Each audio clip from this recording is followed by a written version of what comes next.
Good morning, everyone, and happy Thanksgiving from here at Veterans Memorial Stadium, where today the Quincy Presidents and the North Quincy Red Raiders will play the 84th annual Thanksgiving Day football game here in the city of Quincy. My name is Jonathan Caleri, and I'm being joined by Jim Timmons. And Jim, we talk about it every year. It's always a great day on Thanksgiving, and it's capped off here by the Thanksgiving football game between the two schools. Yeah, you've got that right, Jonathan. And one of the things we always talk about is the fact that on Thanksgiving Day, the records don't matter, that the teams are here to play each other, and that's what the season ultimately comes down to and it's all about. So Jonathan and I have agreed, along with our director Bill Early, that we won't be talking about the records of the two teams this year, and I think that our loyal viewers will understand that one. What we're going to talk about today is the excitement in the stadium and the fact that we're really looking forward to a very competitive football game, and we're very fortunate in this city for this rivalry. Because it's one of the things that's kept the boys engaged, kept them excited. They were able to go to practice the last few weeks, notwithstanding the seasons that are behind them now, because North wants to beat Quincy and Quincy wants to beat North, and that's what this season will ultimately be all about. Jim, you talk about the intensity of the teams. You can see North Quincy's right behind us, and we were sitting here talking right before the show started. The intensity was very high. Coach Nutley was very high. The players were very high, and I'm sure it's down the other end. Quincy High is the exact same thing. I saw Bill Reardon earlier running into the locker room, running out of the locker room, and everyone is ready for this game.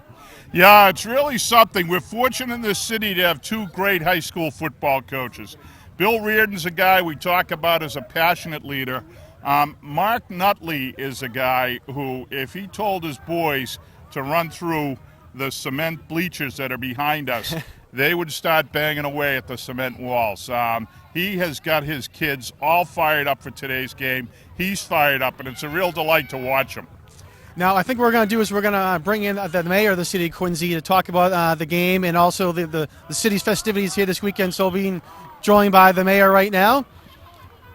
Mayor, happy Thanksgiving. Same to you.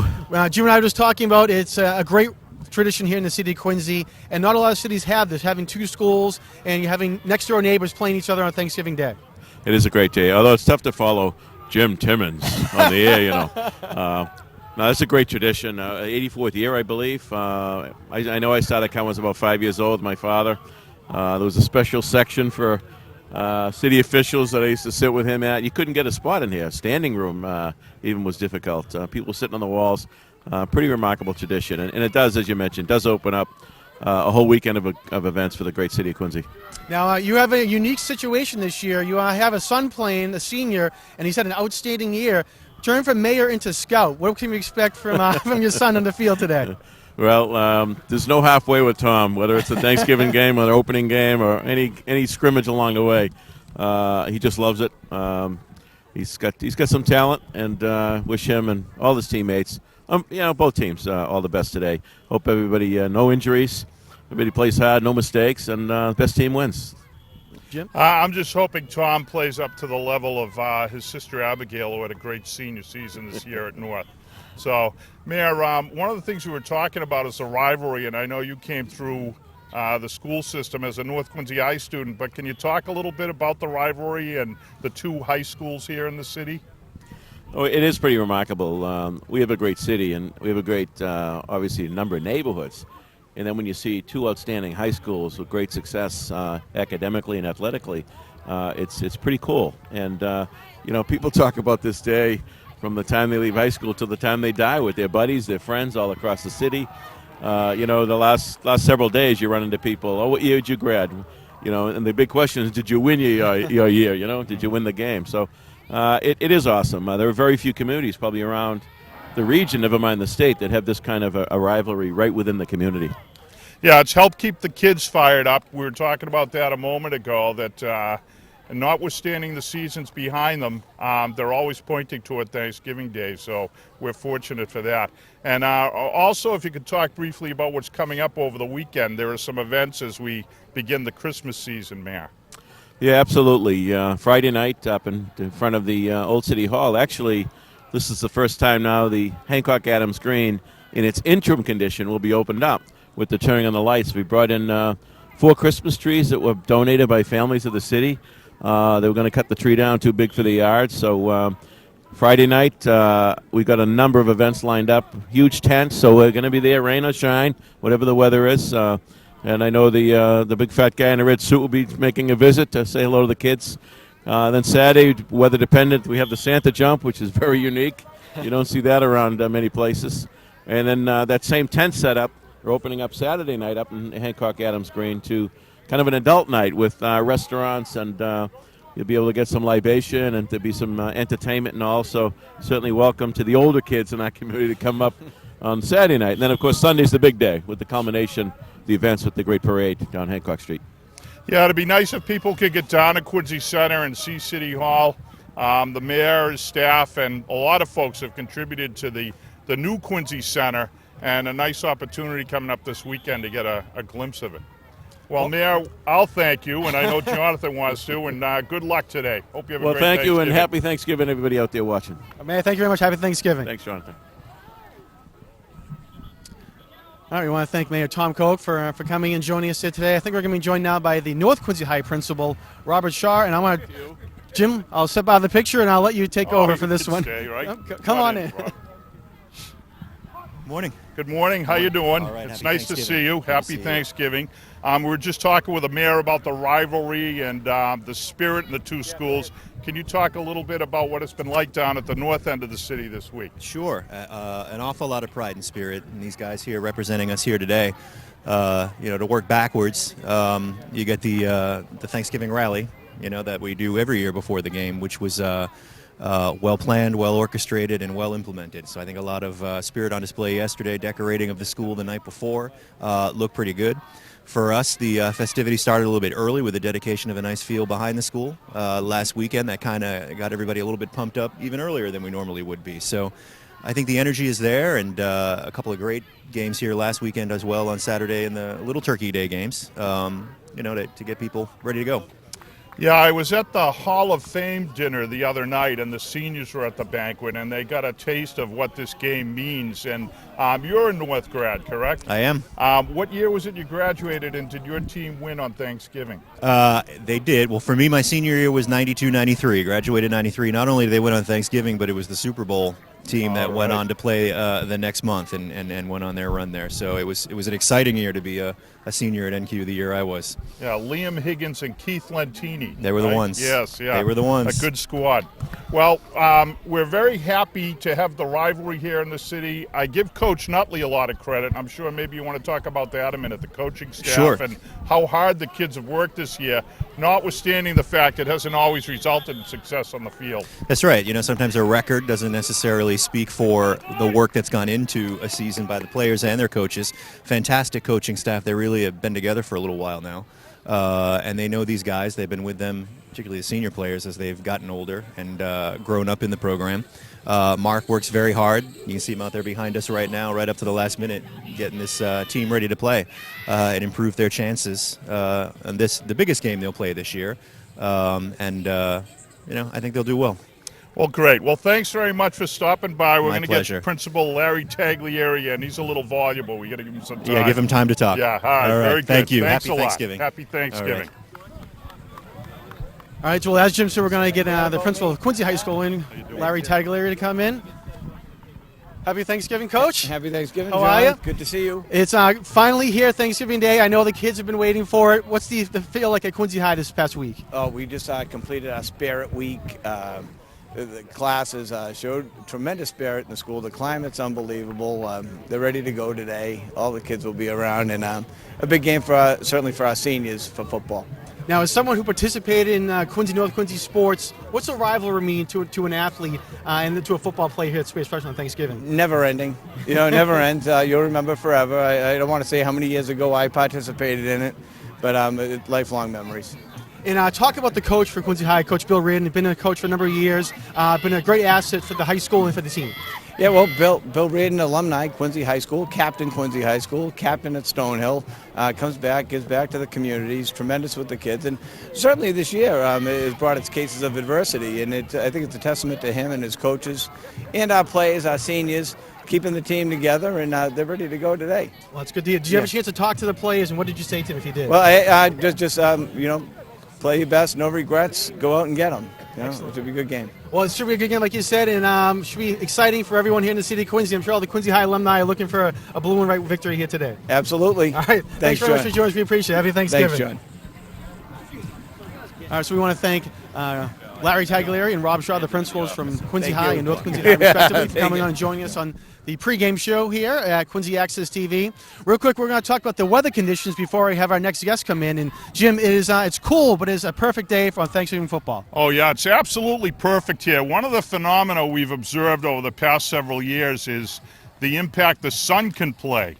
This field is an absolute north-south field, and occasionally when you're down this end of the field during the game, the sun can be a factor. We've seen fumbles at critical times. We've seen it influence plays and potentially influence outcomes. Total cloud cover today. There's a little bit of a break, but we expect the sun won't be a factor. And if we look at the flagpole, the flag is absolutely still. So perfect conditions for the boys to put on their show today. Well, it should be, like you said, it's great weather. We hope you come down. If you're watching at home, listening at home, come on down. There's still plenty of time. And I think what we're going to do now is we're going to be joined by the superintendent of Quincy Public Schools, Richard DeCristofaro, who's going to come in and talk about this great rivalry. Morning. Superintendent, Morning, happy Malcolm. Thanksgiving. How are you? Same to you. Same Morning. to you. How you Same to doing? Good. Doing great. Very Jim nice and I have to been see talking you. this morning about just the great rivalry and the tradition is here in the city of Quincy, and your comments on the rivalry. Well, the rivalry has been around for such a long period of time, and I think it's a healthy, very, very healthy situation for our kids. So much different than it was before at one time. These kids are friends. They really grew up together versus many years ago, many years ago when I graduated, we didn't really participate in all the youth programs together as much as they do now. So I think it's got a lot more meaning in a sense because they are friends and they do shake hands after and really mean it. So no, we're proud of both teams. We really are the school system, and the records may not be the greatest in the world, but our kids are, and that's kind of why we're here today. And when we talk about the richness of what we have so much in this city to be thankful for. A mayor Mayor Koch that really cares, school committee, city council. We're just surrounded by great people. City solicitor here. That's also a building committee chair of Sterling, does so much more than so many other city solicitors, I'm sure, because he cares and loves kids. I'm told to. Oh, yeah, I forgot that. Yeah. But no, we're very thankful. This is another beautiful day, and I hope the weather just hangs on so there's not the rain. But I hope our kids are healthy, and if it's a tie, I'm very, very thankful, and we'll go from there. But I thank both of you for all the work that you do during the school year thank for you. us. We Thank promote our kids so well, so thank you for that. One of the things we've talked about throughout the year, Jim and I, is the band here, the combined band. They've grown in numbers the past few years, and they sound great. Talk about the band. Yeah, they are. They're great. And, our band, right from the elementary, we started building elementary, middle, and now at the high school.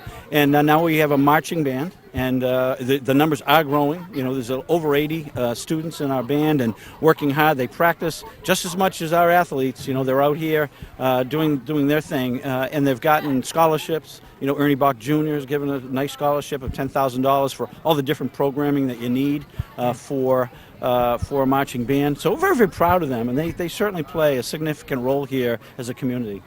And it's nice to see when different sectors of the school community come together. You've got your musicians and your athletes. Yeah, And they're out here today together, pulling in the same direction. Yeah, which is a It's wonderful great thing. Yes, No, it is. We're It very is. fortunate, believe me, very fortunate. Yeah.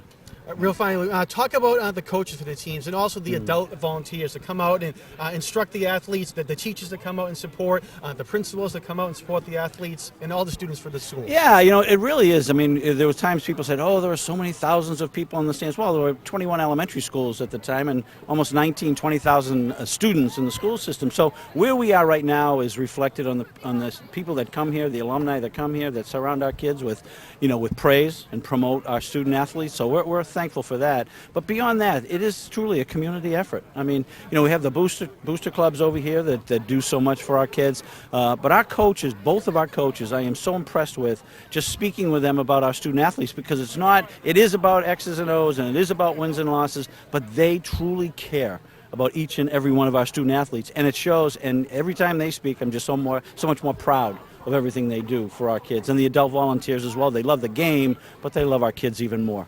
One thing we learned from our coaches, both of them, is what passion and commitment can do. Yeah. And these kids are learning firsthand from two of the best. Yeah, it's all about being positive, and that's what these coaches are. Well, we look forward to a great game. We All want to thank right. you for swinging by and saying hello. Very good, and thank you very much. Happy Thanksgiving. Thanks, Jonathan. Happy Thanks, Jim. Thanksgiving. Appreciate it Thanks. very All right. much. Good Thank to you. see you today. Thanks. Thank you. Thank you. Bye-bye. Well, Jim, we're getting ready to be going into some season highlights in just a second, and after that, we'll be seeing the coin flip, and we're getting ready for kickoff. But your final thoughts before we do that? Well, at the beginning of the season, John and I get to see both teams early on, and one of the little things we do up in the booth is try to pick as early as we can. After we've seen each team once, we try to pick the Thanksgiving Day winner. My thought was that North's got the edge coming into the game today, but we've seen what's happened before when you make that type of call. The game still has to be played, and we've seen upsets. But North's got what I would refer to as a few more buttons to push. They've got some seniors who have had great years.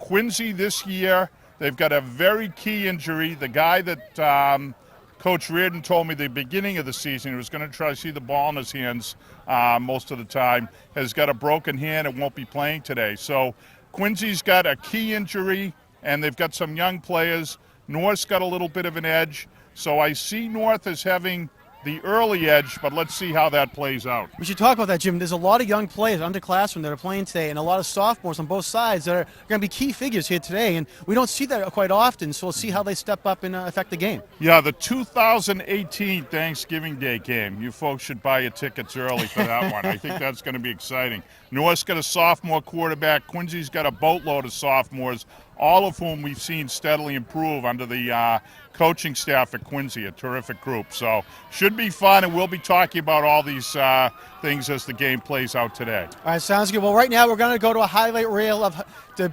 season highlights from both Quincy High School and North Quincy High School, and after that we'll come back with the coin toss to get ready for the 84th annual Thanksgiving Day football game. Number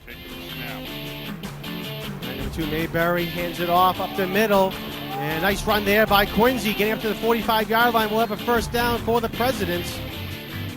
All right, back to passes Lee, and he's getting pressured, trying to get out of harm's way, and he's not going to go anywhere, Jim. He is going to be sacked for a loss. Picks up a lot of room there and occupies 2 linemen, as you can see there. Manning in pursuit, and he gets the sack there. Great job by Ryan Manning coming up from behind and sacking Lee. Balanced numbers over here on the short side of the screen.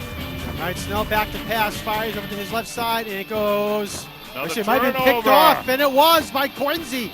It bounced off the Silver Lake receiver, and it was picked off by the Presidents.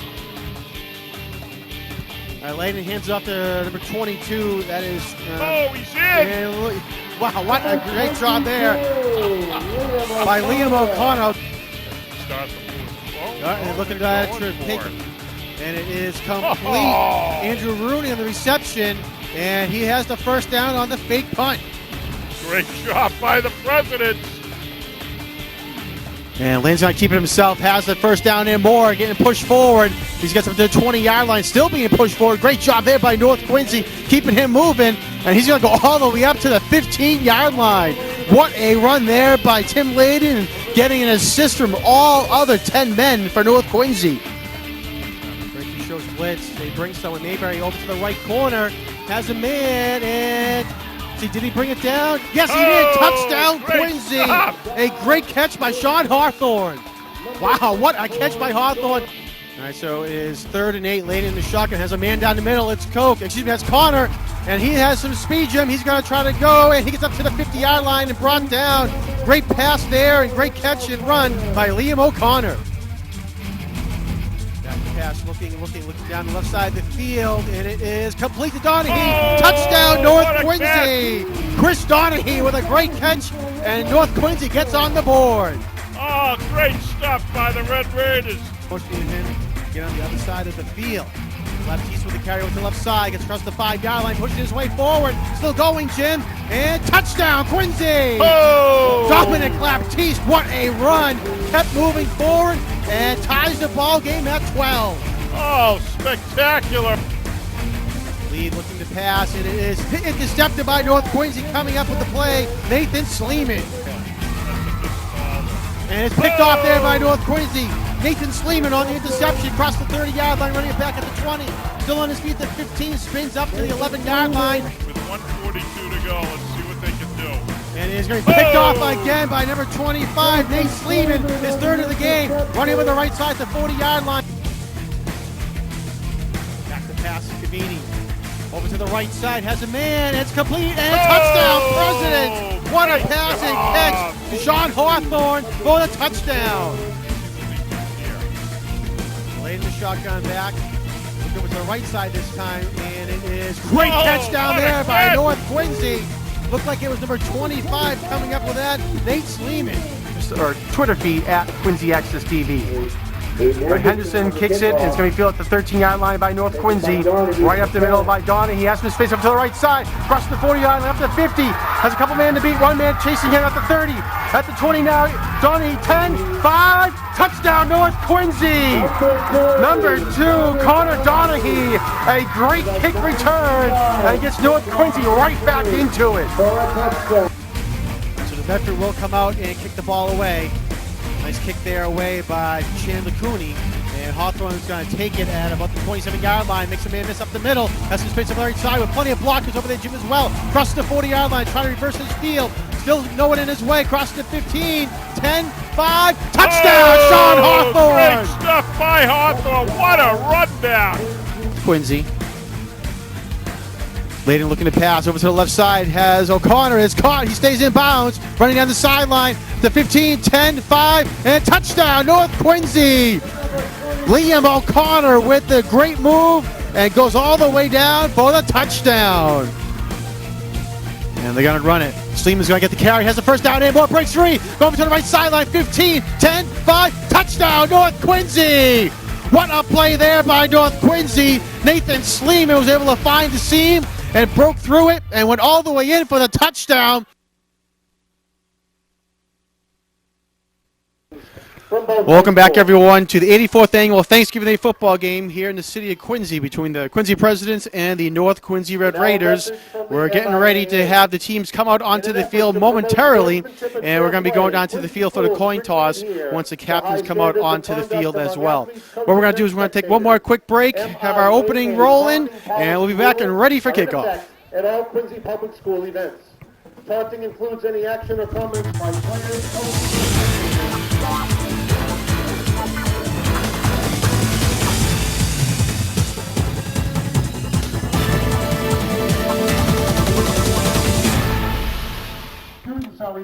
Happy Thanksgiving, everyone, from Veterans Memorial Stadium, where today the Quincy Presidents and the North Quincy Red Raiders will play the 84th edition of Thanksgiving football here in the city of Quincy. My name is Jonathan Caleri, and I'm being joined by Jim Timmons, and the teams are getting ready to come out onto the field for the 84th edition matchup. As you can see, the Presidents are in the tunnel getting ready to come out. And Jim, we talked about the intensity for both these teams, and we're going to see as the Presidents come out into the field, and again as the Raiders come out following the Presidents. Yeah, there was a lot of energy down on the field when we were down there for the pregame. You could just feel it. And as we mentioned, it's just terrific that two teams who have really taken their lumps this season can have this feeling for a game in November. There's excitement, there's energy, there's expectation, and both these squads really want to make this their game, their day, and you could feel that down on the field very clearly, Jonathan. All right, Jim, a couple of plays we should mention for both teams. For Quincy High School, Sean Hawthorne has an outstanding season for the Presidents, and we should look forward to some player. Also, for Quincy High School, Colin Cavini is the quarterback. Talk about a couple of players for Quincy High, Jim. Yeah, well, Sean has that that's right. hand I'm sorry. injury, That's correct. and he's going to be out of the game, which is extremely difficult. Actually, we have the North team still in the locker room. It almost looks like they're beginning with the on-field ceremony here. ROTC unit, directed by Cadet Second Lieutenant Patrick Tran. What I'm doing is pausing here because it appears they were going to begin with the on-field ceremony, the national anthem. Now we're waiting. They are going to wait for the North team to get out, and I'm sure Coach Nutley is imparting a few more pearls of wisdom on his boys before they hit the field today. But I was mentioning in pregame, we'll talk about it briefly now, Sean Hawthorne, who was a key player for the Presidents this year, took a helmet directly on his hand. in the second to last game of the season. He is out with a broken hand, will not be there today. And that's a guy that Bill Reardon was looking to as a key guy this year. He told me at the beginning of the season, we're going to put the ball in Schuen's hands and hope for the best. So his absence today is going to be a big factor on the Quincy side, John. Jim, for North Quincy, Tim Layden is the sophomore quarterback, and he's had a very good year for North Quincy, considering it's been his first year as a full-year starter. So we can look forward to him. And as we mentioned down the field, one of the key players for North Quincy is Captain Tom Koch. Really has an outstanding season. Martin Dunham, who does statistics for North Quincy High School, told me he has 127 tackles in 8 games. And unbelievable all over the field on offense and especially on defense as well. Yeah, doing the quick math, that's 15 tackles a game, and that's an awful lot of work.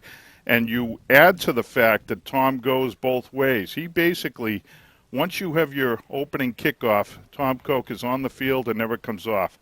Special teams, offense, defense. So it's really something what he's achieved statistically and just staying out on the field and providing the leadership he has. It's been a terrific thing. So it's very interesting, the dynamic now on the field. We were talking about all the energy and everything. They brought the field to complete silence when they had the honor guard come out, and it's been quiet ever since. And so now everyone's standing here. There are people who have their hats over their hearts in a completely quiet Veterans Stadium while we continue to wait for the North Quincy Red Raiders to get out on the field. So, maybe a little bit on gamemanship there, Jim, by North Quincy, trying to freeze out Quincy High a little bit, or? Geez, I don't know about that. We're not trying a field goal yet, you know. So hopefully we'll get them out here. All right, looks like North is in the tunnel, Jim, and they're getting ready to finally come out here onto the field. All right, here they come. They're out on the field. And little do they know that we have eagerly awaited, more so than in the normal instance, their arrival. So people are starting to move again, which is nice. The honor guard is proceeding out to the center of the field now, so perhaps what we'll do now is turn to coverage of our national anthem and our honor guard ceremony. Ladies and gentlemen, if you would please rise and remove your hats and headgear for the playing of our national anthem. The anthem is being played by the combined Quincy and North Quincy marching bands under the direction of P.J. Washburn.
All right, great job there by the combined Quincy North Quincy marching band.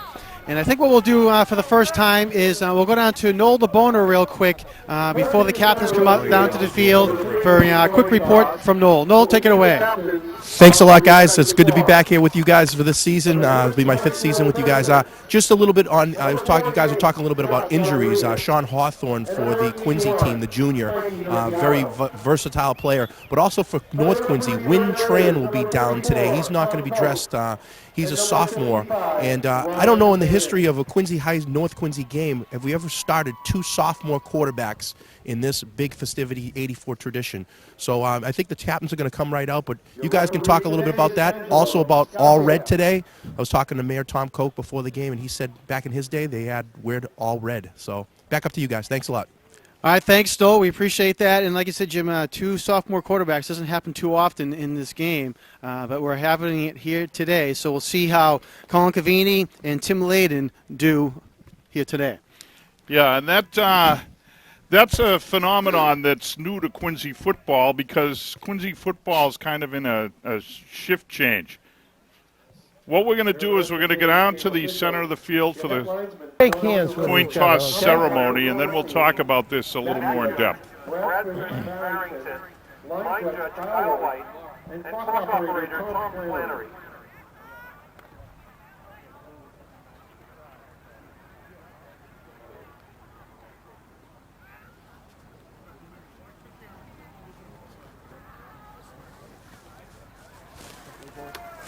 Today's band leader was Curtis DeBishop. Okay, I'm going to have the 2 captains over here and the 2 captains over here. Where are they? Who's going to call? I am. You're going to call. Who's going to call here? Yes, sir. Okay.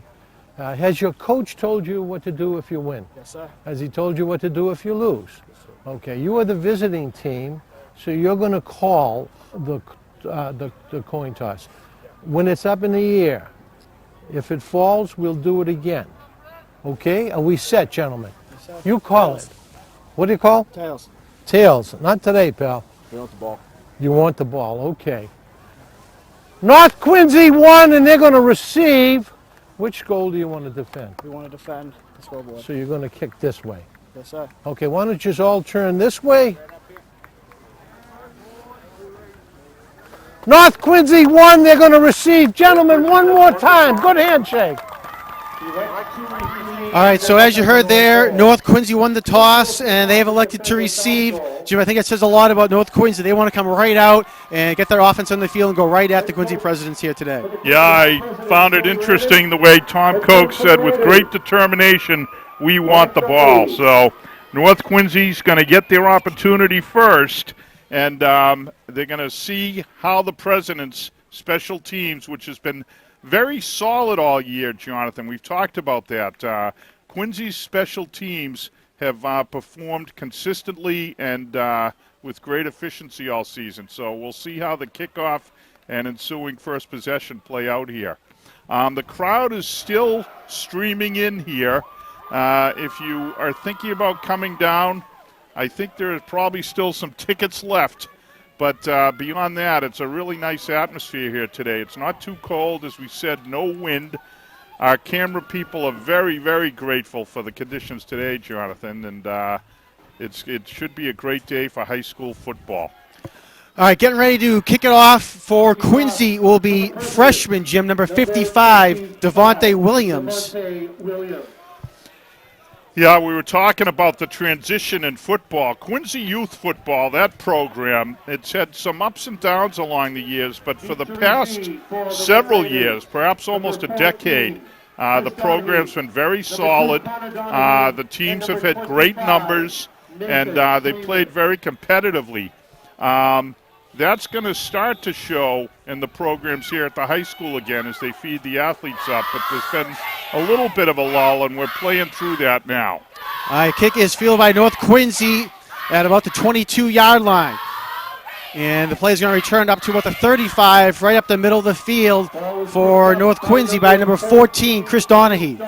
Yeah, Donahue, who's one of the Donahue brothers. It's Connor and Chris Donahue. They're junior twins, both terrific athletes, great speed. They're defensive backs on one side of the ball and receivers on the other.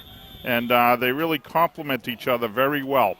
So here comes the North offense with decent field position starting at the 35-yard line, and we're underway here at Veterans Stadium. All right, North Quincy will be defending the north end zone, so heading left to right. If you're listening at home, quarterback Tim Layden comes out, 2 receivers to his left. And flag thrown on the play. Handoff goes to number 22, Liam O'Connor, over to the left side. And he's going to get up to about the 48-yard line. But I believe this is going to be coming back for a chop block, Jim. Yeah, that's the preliminary signal in the middle of the field. Coach Nutley not too happy about the call. Have a chop block. Chop block. Here. Against the Raiders. 15-yard penalty. Still first down. So a 12-yard gain gets wiped out by a 15-yard penalty on the first play, John. 27-yard difference here.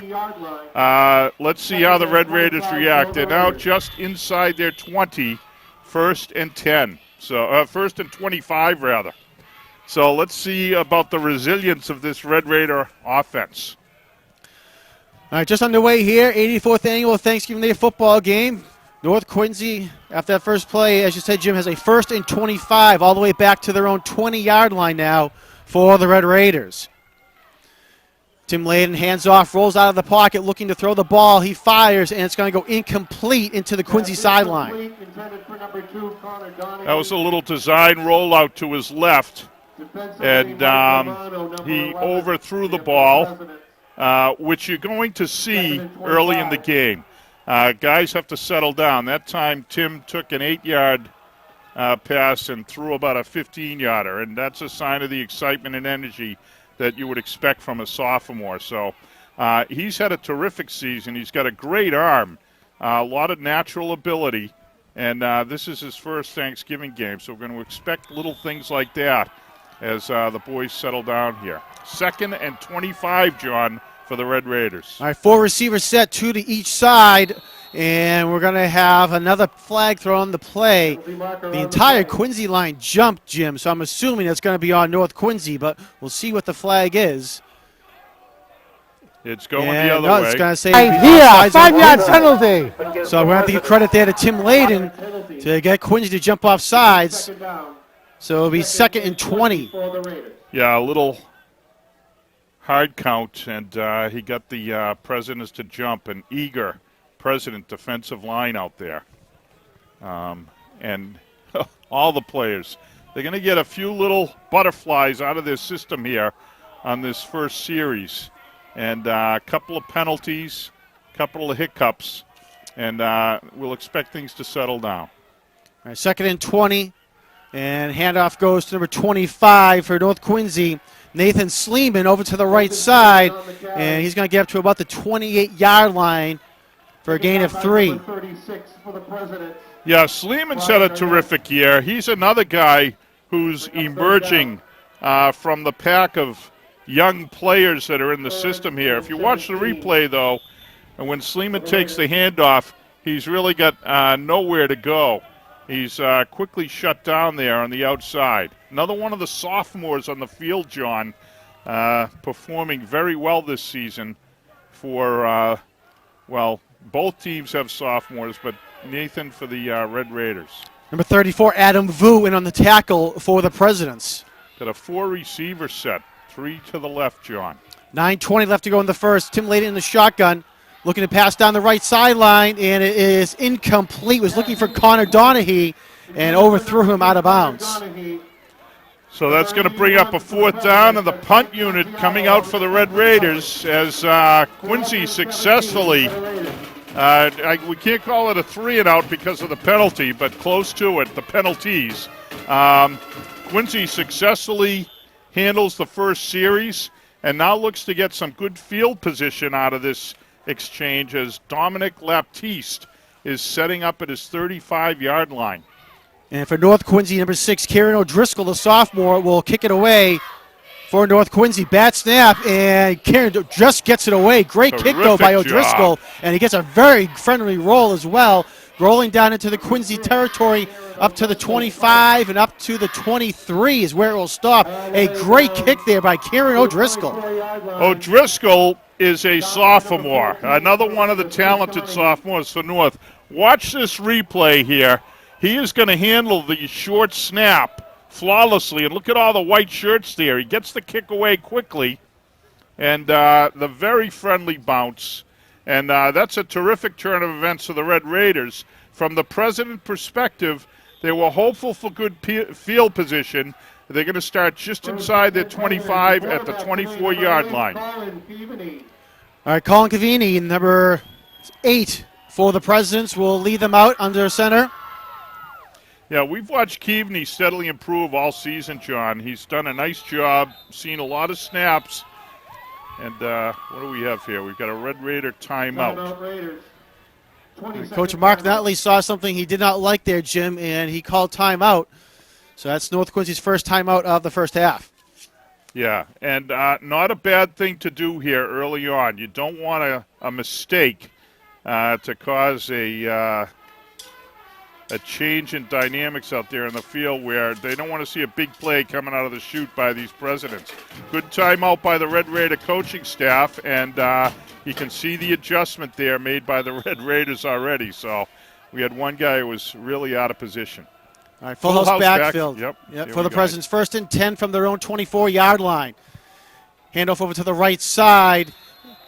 And looks like Dominic Laptiste is going to get a couple yards on the play up to the 27-yard line. Yeah, Laptiste is going to be a key figure today. Dominic has really stepped up in the absence of Hawthorne. And one of the things we've seen in this Thanksgiving Day game, John, is the team that has the running back who has the good game tends to be on the winning side. So if Laptiste can establish himself and the President running game can establish themselves, it'd really change what our pregame thoughts on this Thanksgiving Day game were. All right, another handoff to Laptiste, this time to the left side, and he's going to be right at the first down marker. And actually, they're going to spot him down at the 32, so he'll be a couple yards shy of the first down. Yeah, and two guys getting out of that pile that we're going to talk about, number 53, Jamal Williams, a junior, and number 56, Ryan Ahola, a senior. Those two young men go both ways for the Presidents. They're big guys, as you can tell when you see them in the huddle. We've got a shot there of the North huddle, but here they come, the Quincy Presidents. And Ahola is a guy that we've talked about a lot this season. Jamal Williams, the junior. Big guys, effective blockers, and they're going to be called on here on this 3rd and 3. And it was you said third down, Jim, and Quincy High is going to call a timeout this time. 30-second time. Coach Bill Reardon calls a timeout. Yeah, both coaches very sensitive to the role of momentum in this game, wanting to make certain that no early mistakes shift the dynamics down on the field. North with the first timeout call. Bill Reardon got that timeout. He's not shy about first-half timeouts either. Never has been. And let's see what sort of adjustment the Presidents make. 7:33 left to go in the first quarter. Quincy on their first drive of the game. We are still scoreless. Cavini under center with a full house backfield behind him. Man in motion, and they're going to give Dominic Laptiste over to the right side, and he'll have the first down. He crosses the 35 up to the 36, and they'll move the chains for the Presidents. Yeah, that time a great scheme, great blocking scheme over to the right. Laptiste followed his blockers and really exploded into the hole. If you watch this replay, you're going to see the middle linebacker, Koch, go firing through, but Laptiste gets right past him with terrific acceleration. So Dominic off to a nice start. Presidents with a first down, 1st and 10 at their 36-yard line. Ryan Manning in on the tackle for the Red Raiders, his second of the game. Man in motion, and they're going to give it to number 2, Nick Mayberry, running over to the left side, trying to get around the corner, but he cannot, and he'll get brought down. Tom Koch over there for the Red Raiders. Also in there was Jacob Roos. Yeah, Roos, another guy. Roos and Koch have been the two tackle leaders, and watch this play as the Red Raiders string this one out. You're going to see that Roos is the guy who eludes the blocker, and he's the first guy to get a hold of the ball carrier, and then Koch comes in and finishes him off. So nice job by Jacob Roos, Tom Koch. They team up for a loss of about 2 yards on the play. It's going to bring up a 2nd, and we'll call it 12. The ball back at the Quincy High 35-yard line. Cavini in the shotgun. Fake the handoff. Laptiste is going to get it. He's brought down immediately there. Coming up, Ty Finn, number 77, the first man on the scene for the Red Raiders. Yeah, Ty Finn is the big guy in the middle there. There you see him right over the ball. A nice shot of him. And he takes up. He's got the Vince Wilfork role and very ably fulfills it for the Red Raiders, John. Ty anchors that line. He's only a sophomore and has steadily progressed this season. You see him right over the ball, and nice tackle on that play. Great penetration. Going to be 3rd and 11 for the Presidents. Brendan Ward goes wide to the right for Quincy. Cavini in the shotgun, 3 receivers to his left. And they got pitched it to Laptiste, who's almost picked off there by number 54, Alex Pham, but it's going to be a big loss as Cavini pitched it to his right, as we see on the replay. Yeah, watch this replay, folks, and you were going to see that the Red Raiders keyed on the running back, and in doing so, they totally blew up that play. Big loss for Quincy. That's a 10-yard loss on the play. And, well, no, I guess from the placement of the ball, it's a little less than that. So it's going to bring up a 4th down. President's going to punt it away. And we've got one of the we've got Chris Donahue back for the Red Raiders. And it is blocked by North Quincy, the kick, and it's going to be recovered by Tom Koch for North Quincy at the 10-yard line. A huge play there for the Red Raiders. They came storming in, and they block it. It looked like number 52, Mark Monahan, blocked it for North Quincy. Yeah, what a play by Monahan. And watch this. Hopefully we have it on a replay. But in any event, Red Raiders got terrific penetration. Came through and got the block. Here's the replay. You're going to see there was penetration all across the line there. And well done by the Red Raiders. So terrific job. Key turnover. This is the very type of thing that Coach Bill Reardon wanted to see avoided. But North with a 1st and goal from inside the 10. All right, handoff goes to number 25, Nate Sleeman, over to the right side. And looks like he's going to get a gain of maybe 1 on the play. Actually, they're going to say no gain, so it'll be 2nd and goal from the 8. Yeah, the execution was not there in the backfield. That time, Sleeman and Layden kind of collided, and the Presidents took full advantage of that little bit of a delay to penetrate and blow that one up. So, correction, that was a pickup of 4. Actually, it looks like I thought they were coming out. Might be a President injured over on the far side of the field. They sent a trainer across to check on one of the players. But the Red Raiders are still inside the 10 at about the 8 here. Going to be 2nd and goal. I formation behind Tim Layden. Going to give it to number 22 for North Quincy. That's Liam O'Connor fighting his way forward. And touchdown, North Quincy. Liam O'Connor gets stopped around the 5, Jim. He kept pushing forward. The pile came in, and North Quincy gets on the board first. Yeah, folks, watch this replay. You're going to see a determined offensive line that would not give up on this play. And a running back, watch the legs. He just keeps driving and driving, and he follows his blockers into the end zone. That guy who just went down, Devin Gano for the Red Raiders, junior offensive lineman, the right guard, doing a terrific job of pushing the pile, and followed very ably by the determined running back of the Red Raiders. First on the scoreboard here with 4:27 to go in the first quarter.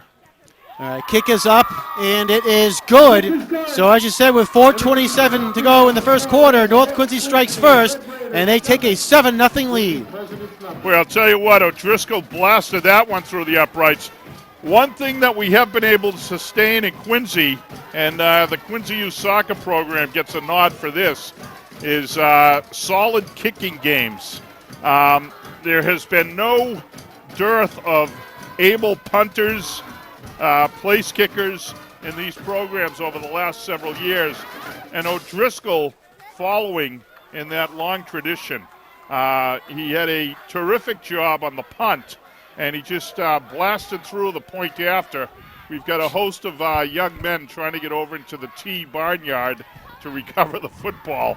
that O'Driscoll blasted into the hill there. So the Red Raiders draw first in this Thanksgiving rivalry. They have a 7-0 lead with 4:27 to go. Jim, that was quite a run, and we've seen North Quincy do that a couple times this year where they've gotten stopped and then the pile is just pushed and pushed and pushed for a lot of extra yards. And you saw it right there again, pushing Liam O'Connor into the end zone. All right, so a squib kick there by Kieran O'Driscoll, and let's see, it might have gone out of bounds, but I think Quincy touched it first. Initially by number 35, J.J. Kamara for the President. So it was initially touched by Quincy, and it goes out of bounds, but remain Quincy ball at the Quincy 30, this should make it the 24-yard line. Yeah, geez, O'Driscoll doing it all for the Red Raiders. That was a perfect squib kick, John. He got it down the field just inside the 30. The Red Raider kick team was down to cover the ball, and very smart play by the Presidents. They basically knocked the ball out of bounds because that's a live ball there. And he knocked it out of bounds. It's going to be President's ball, 1st and 10 at the 24-yard line. Another hard count. And a flag's thrown as the North Quincy line jumped. And it's going to be against North Quincy, it looks like, an offsides against North. Yeah, I think an over-eager Ryan Manning. Have an offside. North Quincy, 5-yard penalty, still first down. 1st and 5. All right, so Quincy gets a free 5 yards there from the Raiders. So it'll be 1st and 5 now from the 29-yard line.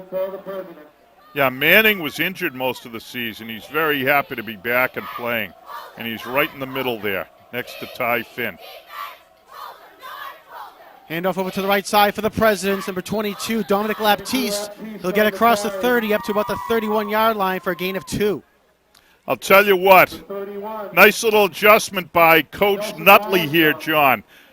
The Presidents have been running right, and you'll see it on this replay. I'll talk more about what they're doing while you watch the replay. They've been running right over on the right side. Nutley made a little adjustment. He popped Manning into the middle of the field, and he's slid Ty Finn over onto that right side. It's the left side of the Red Raider defensive line. And Ty is just tying people up there on the line, not letting them block. And the Red Raider linebackers penetrating. It's been a very effective defense here against the President running game. Dominic Laptiste on the carry for the Presidents over to the left side, and he's going to be right at the first down marker, Jim. We'll see where they spot the ball. Going to be a little short, it looks like. Now they're signaling we got a first down. They're trying to get the chains to move now. All right, so it is a first down for Quincy. Nice job there by Laptiste. Kept his feet moving to get that extra yard. So it'll be 1st and 10 now for the Presidents at their own 34-yard line. Yeah, you saw Reardon quickly adjust. They had been running right. Laptiste left that time, and Bill Reardon's going to get another timeout here early on. So interesting watching the coaches making their little shifts. You know, another guy down on the field here who we get a, you know, they're all working very hard, all the coaches, but J.J. Niamke is down there in the huddle for the Red Raiders. You see him in the middle, the bobbing head talking to the players. And J.J.'s a Quincy High president coaching down the wrong end of the city and doing a terrific job with this defense. Real quick, while we have this timeout, why don't we go down to Noel DeBono. Noel, what was the reaction for the Red Raiders after that touchdown? That was really pumped up here on the sideline. Liam O'Connor got back into the end zone there, did a great job. A kid that's a senior. He's a transfer from Xaverian a couple years ago, back here in North Quincy. Gets the touchdown. He got a touchdown last year as well. Power I formation right now is working for Quincy. They're going to go back to it. Back to you guys. All right, thanks, Noel. So, again, 3:04 left to go here in the first quarter. North Quincy has struck first. They lead 7-0, and Quincy is now driving. They have 1st and 10 at their own 34-yard line. Colin Conveni under center for the Presidents. Full house backfield behind him. And Laptiste is going to get it, and he is hit immediately by Tom Koch in the backfield. A loss of 3 on the play. Yeah, terrific penetration. Koch has been doing that today. It's basically been a guessing game. And watch this replay. Watch 44. He shoots a gap there, and this time he gets there quickly enough to make the tackle in the backfield. Couple of times we mentioned that Quincy's been able to withstand that Tom's penetrations have gone right past the play. That time he was on the running back, made the tackle for a loss. All right, second down for Quincy. Cavini looking to pass. He pump fakes, trying to get out of harm's way, throws it downfield, and it'll be out of bounds over at the Quincy sideline. Nice pressure there from North Quincy, but a nice job there by Cavini to get out of harm's way and at least get the ball thrown away. Yeah, that time there was a little bit of a jailbreak. He was surrounded by red shirts, but as you said, he handled it very well. Got outside, threw the ball away. Going to bring up a big third down play here. Presidents want to keep the play alive here. They'd like to keep the ball offensively. We'll see what they do, but Red Raider defense starting to assert itself early in this game, John. All right, 2:16 left to go here in the first quarter after the incomplete pass. Laptiste is alone in the backfield with 3 receivers, 2 to the left. All right, Cavini in the shotgun, sends Mayberry in motion, and Mayberry's going to look to pass himself, and he throws it away. It looked like it was miscommunication between one of the receivers. Pass by number 2, Nicholas Mayberry, incomplete. Yeah, if you watch this replay, you're going to see Nick Mayberry, who is a quarterback himself, dropping the ball out into the flat, expecting a receiver to be there, but the receiver ran a little different pattern. So Red Raiders successfully defend here on the second President possession, and Quincy will be punting away with North Quincy's Chris Donahue deep for the Red Raiders. Number 14, Chris Donahue back to. And is a low kick. It's fielded by North Quincy quickly. And they're going to say number 2 for North Quincy, Connor Donahue. His knee was down when he fielded the ball. That was a very interesting play there, Jim. It was a short kick. Donahue turned around and the ball was in his hands. Yeah, well, another issue is Mark Monahan get in. Oh, there's a flag down the play actually as well. That's Monahan. Monahan get in, hit the kicker right in front of the official. So, the initial indication, Jim, by the official was it on Quincy, but he might have just pointed the wrong way, but we'll see what the actual call is. Personal foul, roughing the kicker, 15-yard penalty, automatic first down. All right, so that negates that play, and it'll be, like you said, an automatic first down for the Presidents. Coach Nutley pleading his case, indicating that the ball was touched. That was one of the reasons. If you watch the replay real quickly, let's see if Monahan gets his hand on the ball. Keep your eye on the right side of the screen. I don't know. That's a tough one. That's very close. Be interesting if you could slow it down and look at it. But ball is on the 47-yard line. So Quincy catches a break. Let's see if they can capitalize, John. 1st and 10 from their 47. Exactly 2 minutes to go here in the first quarter. Interesting turn of events. Quincy, as you said, catches a break, and they now have a 1st and 10. Pitch over to the left side to Dominic Laptiste, and he's going to get a gain of 1 maybe before he's pushed out of bounds by number 22, Liam O'Connor. Yeah, nice job by O'Connor of hanging in there with Laptiste, who is a very able runner and a strong guy. But O'Connor held on, drove him out of bounds, and going to bring up a second down. If you watch the replay, you're going to see O'Connor's out here alone. He fights off the block very ably, holds on, and takes Laptiste out of bounds. Nice job by O'Connor. We have a 2nd and 9 for the Presidents, John. Cavini on the center, sends a man in motion. That's number 33, Nick Cheney. Hands off to Laptiste, and he is hit big there by Ty Finn. But Laptiste will get into North Quincy territory up to the North Quincy 46. What a hit there, Jim, by Ty Finn. Yeah, he got a big pop on him, but there was a big hole. Laptiste, again, exploded through it. The Red Raiders keep shooting linebackers up through the gaps, trying to, via that penetration, get hits in the backfield. Laptiste has run right past him on a couple of occasions, and that time he ran right into Ty Finn, who blasted him. So Nice football play on both ends. Laptiste taking the hit, Finn delivering it, and we're looking at a 3rd and 3 as the clock winds down here. All right, Cavini looking to pass over to the right side, and we're going to have a flag thrown on that play, Jim. It is number 25 for North Quincy. Nathan Sleeman got to the party a little bit too early there. Pass was intended for Nick Mayberry. Well, I'll tell you right now, the Red Raiders have Pass to calm things interference, down here. not Quincy. That's going to be a first down. Spot foul. Against the Raiders. Red Raider penalties Pass really interference, not hurting them. Quincy. Spot foul. Automatic first down. Place the ball at the 44-yard line of North Quincy. The Presidents have got the ball at the 44-yard line of the Red Raiders, Automatic first down. primarily the result of a couple of penalties by Red Raiders. So North Quincy has got to settle down defensively.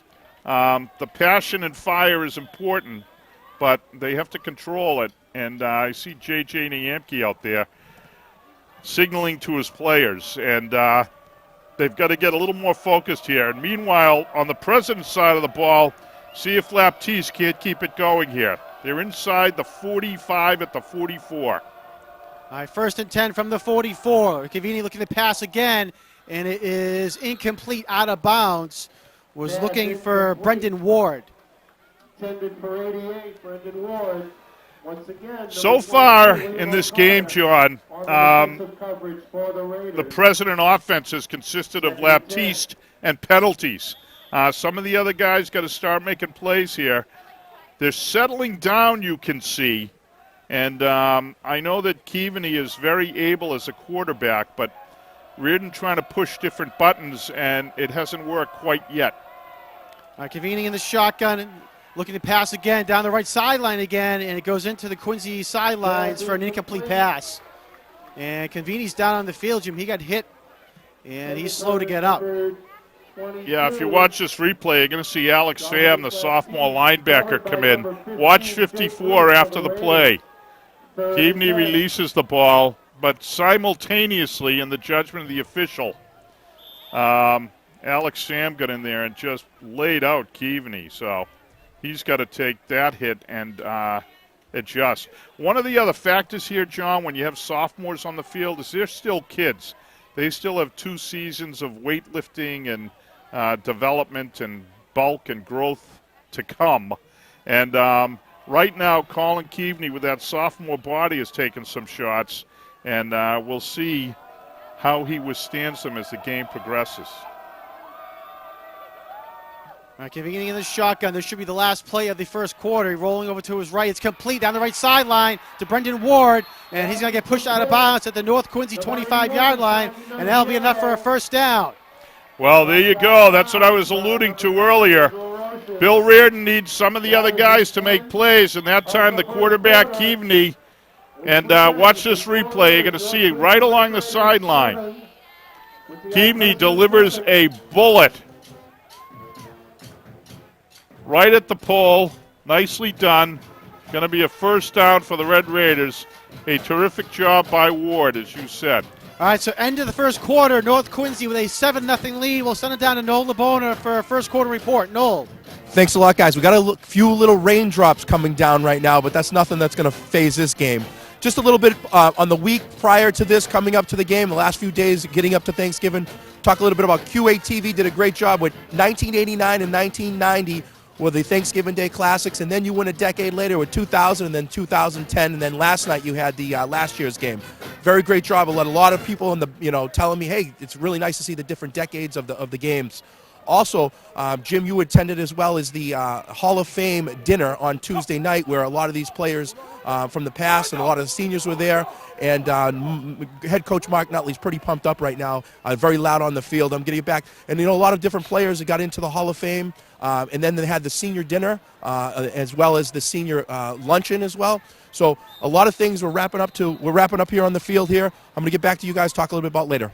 Thank you. Back up to you guys. All right, thanks, Noel. And just as we were getting ready to start, North Quincy calls a timeout before anything happens. I'm not too sure why Coach Nutley had to call a timeout, Jim, but before the quarter even started, they had to call a timeout. I'm not sure if they had too many men in the field or what the issue was.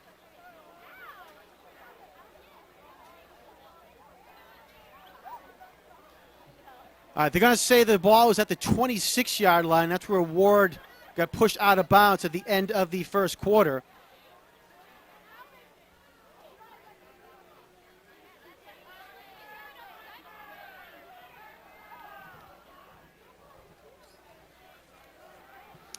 All right, Quincy opening things up here now. They've got 4 wideouts, 3 to the left.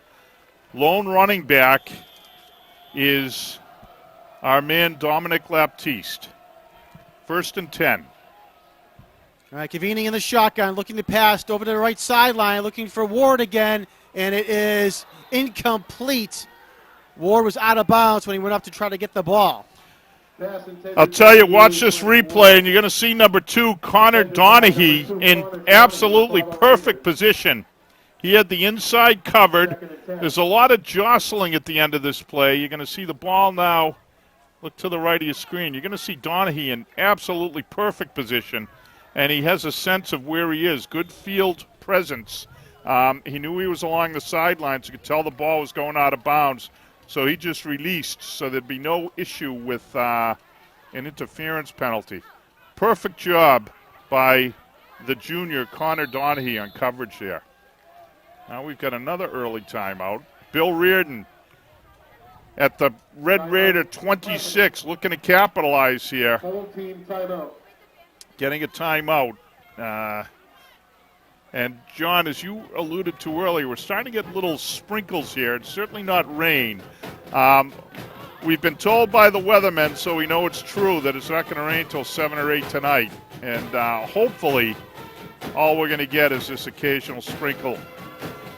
One of the interesting things about the field surface we have, this is one of the better surfaces in the Commonwealth. It was put down several years back, and unlike the old Veterans Stadium this time of year where it'd be all chewed up in a mess, this all-turf surface, the weather is not a factor, but rain, we don't want to be dealing with wet footballs and wet players, and I think we're going to be spared that today. Yeah, there's just a little bit of a shower coming through looking at the radar right now, but it doesn't look like it's going to be too much. But you never know, Jim, so we'll see how things happen. All right, 2nd and 10 now for Quincy. 10:50 left to go in the second quarter. Cavini goes in the shotgun. He's going to run it himself now over to the left side. And he's going to be met there by a host of Red Raiders. And he's going to get back to the original line of scrimmage. Loss on the play. Yeah, nice job. Number 9, Andrew Arosis, who's a sophomore, was in on that tackle. Watch the replay here. You're going to see that notwithstanding the abundance of wide receivers, no one's open. Great downfield coverage by the Red Raiders. And there's just nowhere for Colin Keaveney to go. Great pursuit. And there you see the Red Raiders with Captain Ryan Manning finishing off the tackle. So it's going to bring up 3rd down and 10 for the Presidents. They're in 4-down territory here, though, I would say, Jonathan. All right, Cavini again looking to pass over the left side. Has a man. It's complete to number 81, Frankie Nunziato, one of the captains for the Presidents. And it's going to be right at the 1st down marker. And we'll see if they give him the spot or not. Yeah, if you watch this replay, you're going to see a terrific pattern by Nunziato. He gets right to the pin and stops. And another beautiful pass delivered by Keaveney. Nice sign for Coach Reardon. Keaveney has settled down here, John. He's throwing a nice ball finally. He's very capable. We knew he had the arm. Well, nice, steady. He's delivering the ball right on the numbers to his receivers. And that time, a perfect pattern and a 1st down for the Presidents. Like I said, Jim, they did get the 1st down. Cavini's going to run it to his left now. Has some space, gets in the 10-yard line, and he'll be brought down right at the 10. So a gain of 6 for Quincy. Yeah, the other factor here is this has been a nice time-consuming drive. I'm sure Bill Reardon's pleased about that. Clock's still running, as you can see in the lower right clock cam, but that time, again, the downfield coverage is there for the Red Raiders. Keaveney had no one open, And what the Red Raiders are doing is they're dropping their linebackers in coverage. That time, Keaveney had a lot of green space in front of him, so he took off. Red Raiders closed and made the tackle, but only after a 7-yard gain by the quarterback. All right, so they do spot the ball at the 9-yard line, so we bring up 2nd and 3 now for the Presidents. And Cavini's going to go wide left now. Nick Mayberry comes in under center. Mayberry looking to pass, looking for Cavini in the end zone, and it's caught. Touchdown, Presidents. They get on the board. Nick Mayberry comes in and passes to Cavini for the touchdown. Wow, that was just exactly as it's drawn up and practiced. Beautiful timing route. Watch the replay. It creates a little confusion in the backfield for the Red Raiders, and the ball is thrown perfectly. The coverage that time was there, but a beautifully thrown ball and a nice connection there. Nick Mayberry threw it right at the rear pylon, and that was the route run by Keaveney.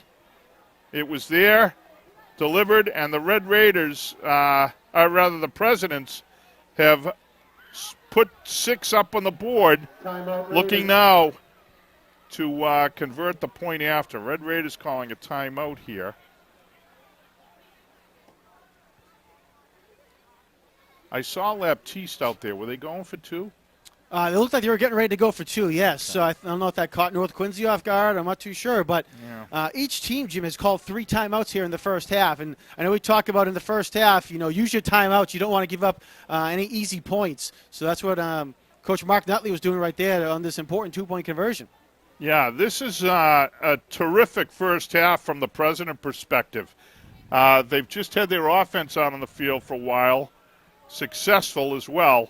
I will point out, we were talking about this earlier, the penalties for the Red Raiders. That kept this drive alive, you may recall, when they were going south-north. They're now going north-south with the change to the second quarter, and they get into the end zone, the Presidents that is, and they are set up to go for 2, it appears. So. All right, so Cavini's in the shotgun with Baptiste to his right. 3 receivers to Cavini's right. Cavini looking to his right, looking, passes in the back of the end zone, and it is incomplete. Oh, wow. Coming up at the last second was Andrew Arosas to break up the pass. Yeah, I mean, unfortunately, the receiver, Andrew Rooney, is down, and he really got popped. Watch this replay. It's a clean hit, and this is what football's about, but this is one of the unfortunate things. It's a violent game. He's got that ball, but simultaneously, as he brings his feet down, just an absolutely perfect hit there by Andrew Arosas, a sophomore. He just put his shoulder pads right into the numbers of the receiver and broke up the play.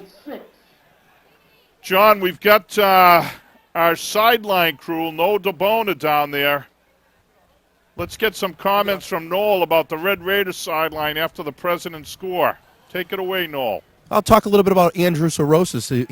He's a transfer from Catholic Memorial. North Quincy's been getting some talent from these Catholic parochial schools, which is great. They're coming back to North Quincy. He's a kid who played in the Quincy Youth Football League, but he made a big play right there. Quincy gambled.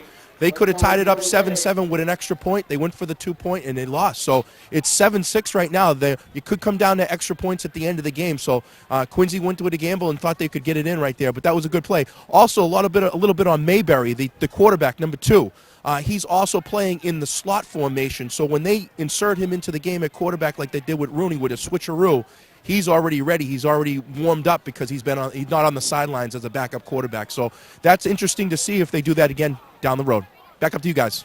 Thanks, Noel. Yeah, Nick Mayberry started the season as the quarterback for the Presidents. We saw him here on opening day, I should say, and then Colin Cavini came in at the end of the season. But so a couple of weapons there for Coach Bill Reardon, and we know, Jim, throughout the years, Coach Reardon loves to have a couple of trick plays throughout the season, especially on Thanksgiving, to throw them out there and get some points, and it worked right there, as we saw. Oh, yeah, he's a guy who, when the game is over, he's going to have pushed every button he can for his team, and they did there. As Noel said, it didn't work out. That's fine. Connor Donahue, he's going to kickoff over the left side, and he's going to run it to the left now, up the sideline, and get up to about the North Quincy 37-yard line before he's brought down. Nice run back by Donahue. Well done. Good blocking by the Red Raider kickoff unit. And they're going to take over 1st and 10 from the 37. If you watch the replay, you're going to see this set up nicely for the Red Raiders. Donahue's over on the far right, and he's going to go east-west here, find a little seam. There you see one block. It's actually by his twin brother. And he finds that seam, cuts up field, and gets taken down by a host of presidents. So 1st and 10 Raiders. 8:17 left to go. North Quincy on top 7-6. Ball is fumbled on the snap, and it looks like Tim Layden was able to come up for North Quincy, and he did. Yeah, there's been a little bit of a balky snap problem here for the Red Raiders so far in this first quarter. A couple of issues with the ball, and with the snap, I should say, excuse me. So the result of that is a no-gainer. It's going to be 2nd and I'd say 11, although the scoreboard says 10. I think there was a loss of 1 on the play. Going to be 2nd and 11 for the Red Raiders. John, they got to clean up their mistakes here. Presidents are in this ball game. Yeah, the penalties on that last drive certainly hurt North Quincy and allowed Quincy to come back. They punted, but a roughing the kicker gave the ball back to Quincy. Our handoff goes to number 22 for North Quincy, Liam O'Connor, over to the left side. He's going to get across the 40, up to about the 42-yard line. Nice run there by O'Connor. Yeah, O'Connor coming up the left side, as you said, following behind big Ryan Manning, number 55, and number 54, Alex Pham. Really like Alex Pham as a football player, John. He's only a sophomore. He's not a big guy, but he's an offensive lineman and a defensive lineman, and his name always pops up. That time he was a pulling guard, got out in front of the play from the right. His position is right guard. He was a lead block up the left side, did a terrific job. 3rd down for North Quincy. O'Connor with a carry again over to the right side. Gets across the 45 and about the 46, Jim, but need to get to the 47 for the 1st down. Yeah, his knee came down a little short of where he ended up, so. Excuse me, that was Nate Sleeman on the carry for the Red Raiders. And so he gets to the 46, so he's going to be about a yard shy. We'll bring up 4th and short now for North Quincy. Decision now for Coach Mark Nutley. Well, interesting. He's going to go for it here. They're on the north side of the field. At about their 45, it's going to be a 4th and going to call a long one, closer to 2. So let's see what happens. They shift Koch into the backfield. Cavini under center. Quincy almost jumped off sides, but they were able to get back, Jim. And Coach Nutley's going to call a timeout. He's upset. He thought there was offsides, maybe even contact there, but no flag thrown. Well, I'm not certain whether he's going to bring the punt unit out now. I'm wondering if perhaps what the objective was the hard count, trying to get the call on the offside. But that time, all the officials were checking their shoelaces, it seemed, because no one reacted at all to the fact.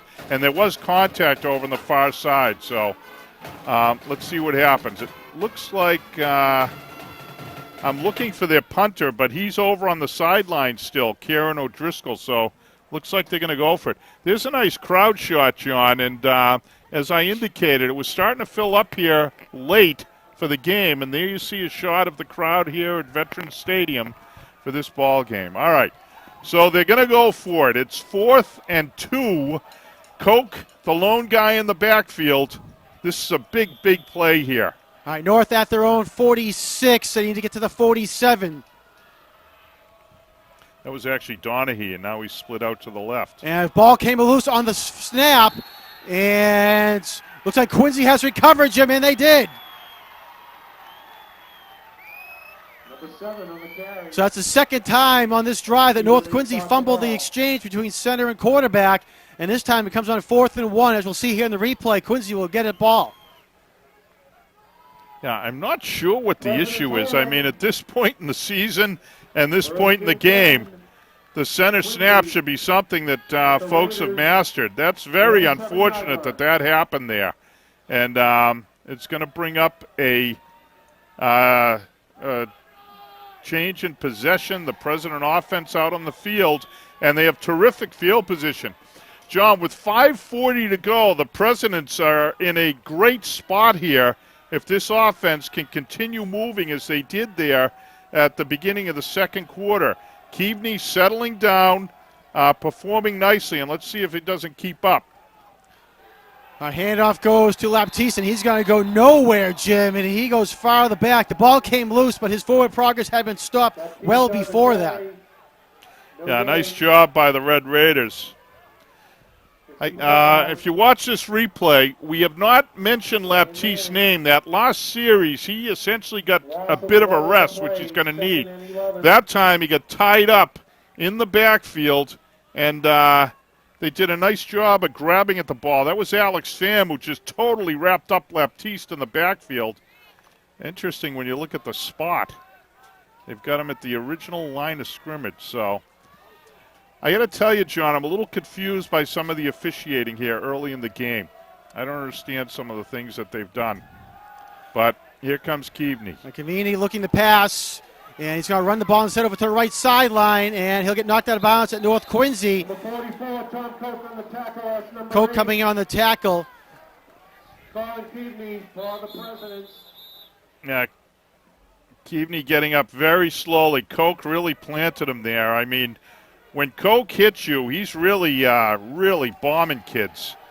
And if you watch this replay, you're going to see the quarterback go down hard. I mean, he's just taking some shots here. And I mentioned he's a sophomore and still a young kid, developing kid. And what's going to happen now is if you watch here, he's going to get hit by a senior, 44, and Koch just takes him and really wraps him down. And that snap to the hard surface hurt the young man's back. So let's see if the quarterback can't recover from that. Who called this timeout, John? Quincy did, Jim. So Okay. each team has one timeout remaining here in the first half. Yeah, I'm sure Bill Reardon did that, watching his quarterback take the long walk across the field. He wants to get his legs back up, back under him. These young men showing some real toughness in this game, John, because there's been some banging out here. And guys have shown resilience, stayed on the field. And it's a very typical North and Quincy game where we talked about throwing out the records, but here these guys are really going tooth and nail. It's 7-6. It's everything you would have hoped for, a close battle and some tough football. I think some of the mistakes here, the coaching staff's going to be a little upset over. It's actually been primarily North. Bill Reardon's team has played, for the most part, mistake-free football. On occasion, they failed to execute, but penalties and turnovers have not hurt them. I'm looking at Keavney, John, and his back's bothering him. So let's hope the young man's okay. Let's see how he adjusts on this big 3rd down and 9 play. 4:41 left to go in the second quarter. Quincy has it at the North Quincy 46-yard line. Handoff to Laptiste, and he's going to get across the 45 to the 44-yard line. I got to tell you, a real gutty performance there by Laptiste. He was wrapped up early, and he kept driving his legs, got down the field, and picked up about 4. But the President's going to have to punt it away here. Spot the ball at the 44-yard line, but like you said, Jim, Quincy will come out to kick the ball away. Ryan Beretti, number 41, lines up to kick for the Presidents. Yeah, Beretti's been solid all season. This President punt unit has consistently performed very well. Donahue back for the Red Raiders.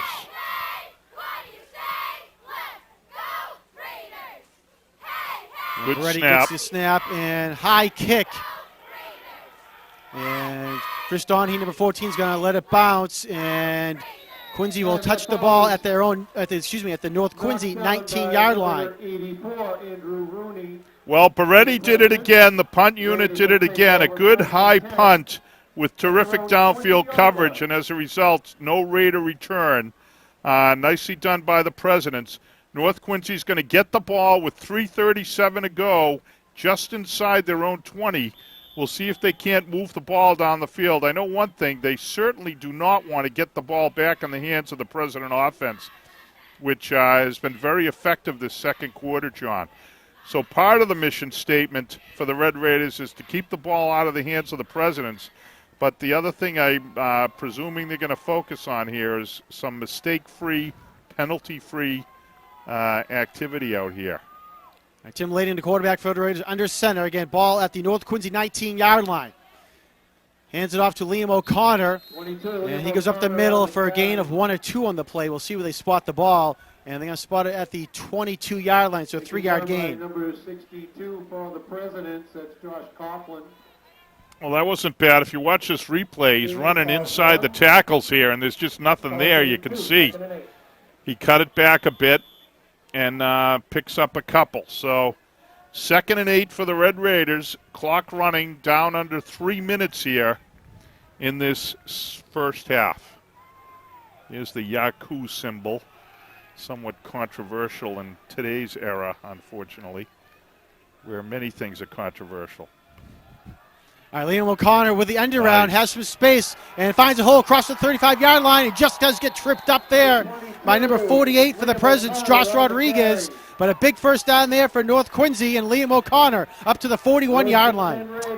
Watch this replay. Some nice artistry in the backfield. The fake handoff, and they give the ball to the slot man, O'Connor, who's got a full head of steam. Now watch him shift into an extra gear here and elude tacklers. Actually, you know what? You got to give credit there. I believe it was number 48 for the Presidents. Yeah, it's Josh Rodriguez. Rodriguez did not give up. The senior captain did not give up on that play and was trailing a guy who had just shifted into 5th gear. So great tackle by Rodriguez. Layden looking to pass, looking to Nate Sleeman, and it's complete at the Quincy High 46-yard line, and he is pushed out of bounds. Another first down for the Red Raiders. That was a terrific reception by Sleeman, a sophomore. That's sophomore to sophomore. And if you watch this replay, what you're going to see is Tim Layden throwing the ball all the way across the field. The double fake. He's got a roll to his right, and now he's coming across to the left hash mark. So well done. Nice reception. You can see a little bit of the sun that we told you was not going to be here today starting to appear. That could be a factor for these Red Raider receivers looking back for the ball. All right, Layden's in the shotgun. He's going to keep himself over to the left side. Has some space. He balls over a Quincy defender, and he gets another first down for North Quincy up to the President's 35-yard line. Well, I'll tell you what, if you're wearing red and black today, this is exactly what the doctor ordered. This is just a gritty, take it right at 'em drive here by the Red Raiders. President's trying to get some guys on the field. It's not going to work. Reardon trying to get some linemen out there to stem this running attack. All right, Layden again in the shotgun. He's going to keep it himself, and this time ball comes loose stripped on the ground, and it's still loose. And they're going to say he was down. The official comes in and says that Layden was down, knee had touched the ground at the 38-yard line. Got another timeout coming, so let's take a look at the replay here. Layden on a designed quarterback run, just a delayed run. Now, they've stopped his forward progress, and then the strip occurs. I don't know. That was close. As I say, there's been several things these officials have done that time from the President perspective. Although they had stopped the forward progress of the running back, his legs were still driving. He was still trying to move the ball down the field. It's one of those discretionary calls. The whistle had just blown when the strip occurred, so very, very close play there. All right, North Quincy, Jim, called their final timeout. That's why the clock is stopped with 1:17 left to go in the first half. Yeah, I'm presuming that one of the things that they're going over here is the importance of protecting the ball. They're trying to make the boys aware about the clock, because with one timeout, they had it and could have used it at the end of this drive. But I'm presuming what they're trying to do is instill in the boys clock awareness now so they can get as many plays in this final minute 17 as possible. They've got 4 receivers and a lone running back here for quarterback Layden. Fakes the handoff. Layden looking to pass over to the left for Liam O'Connor. It's complete. I should not say no. It hit the ground. Looked like they were trying to set up the screen, and it goes incomplete. I think that might have worked out better there, Jim, for North Quincy in the long run. Yeah, that was a play that there was just no execution, John, and it's going to bring up a big third down play here. It's 3rd and 12, although I would presume the Red Raiders are in 4-down territory. I have some confidence in this young man O'Driscoll who can really kick the ball, but right now the ball's in the 36-43 to be a 53-yard field goal. I don't know if Bill Belichick would order that one, so we'll see. Again, 4 wideouts, 3 to the right. Lone man in the backfield for Layden. Clock stopped at 1:12. Layden in the shotgun, looking to pass down the left sideline, looking for Donahue, and it is incomplete. Wow. He had the ball, and then it popped out. Have to give credit there to number 81 for the Presidents, Frankie Dunziato. Looked like he knocked it away. Donahue had the ball, Jim, at about the 3-yard line. At the last second, got knocked away. Oh, I got to tell you, what a play by Nunziato. He's the guy who made the big reception earlier for the Presidents, and here, just a terrific defensive play. Not sure if we have the replay here, but Donahue caught the ball. It was like a breadbasket catch, and Nunziato was right there to knock it loose. So, well done by Frankie. Terrific play. Another big play. He's having a nice game for himself, the senior captain. All right, 4th and 12 now for the Red Raiders. Ball at the Quincy 38-yard line. Laid in the shotgun, looking to pass again, fires down the middle, and this time it's complete to Chris Donahue at the 15-yard line for the first down. Clock will stop while they move the pins, but big first down for the Red Raiders. Just a beautiful ball delivered by Layden. Nice patent run by Donahue. Red Raiders right up. They spike the ball. I got to tell you, somehow 3.5 seconds ran off that clock. I don't know how that happened. But in any event, nicely done by the Red Raiders. They get downfield, get set quickly. The ball's right on the 20. President defense has to step up here, John.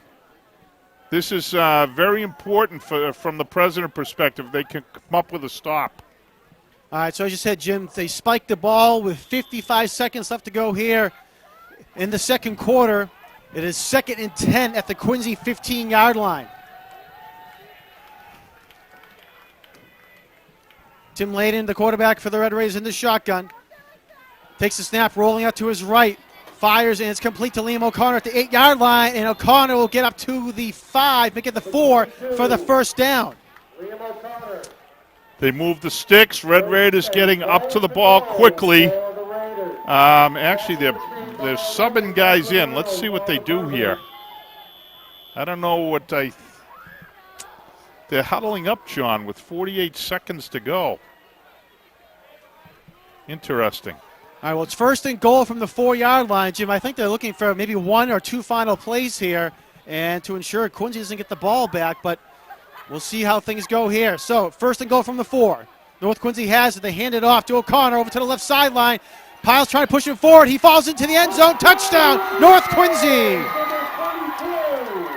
Well, I'll tell you what, Coach Nutley showing great confidence in his goal line unit. If you watch this replay, a lot of time ran off the clock there with under 20 seconds to go.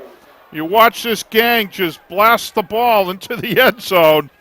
And so the Red Raiders, with their second stuffing of a football into the end zone here on Turkey Day, they come up. Unsportsmanlike conduct against North Quincy. 19. What? 19.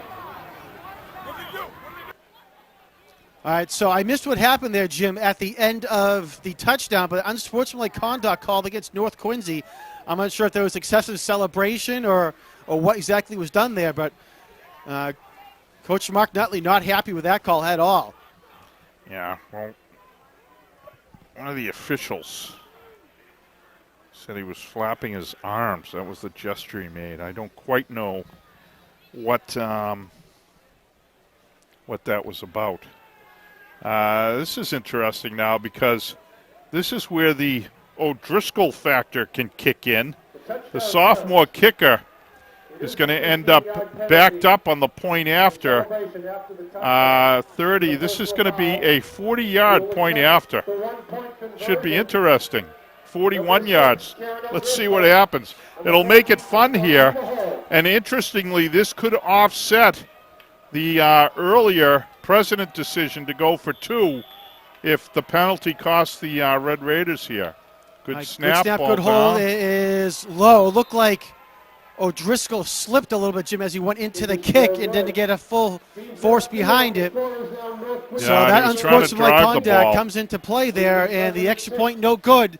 Nonetheless, with 19 seconds left to go in the first half, North Quincy leads the Presidents 13-6. Well, I'll tell you, Coach Nutley took his headphones off. He treated his headphones like Bill Belichick treats those Microsoft tablets. The headphones went flying, and he just went into the middle of that huddle.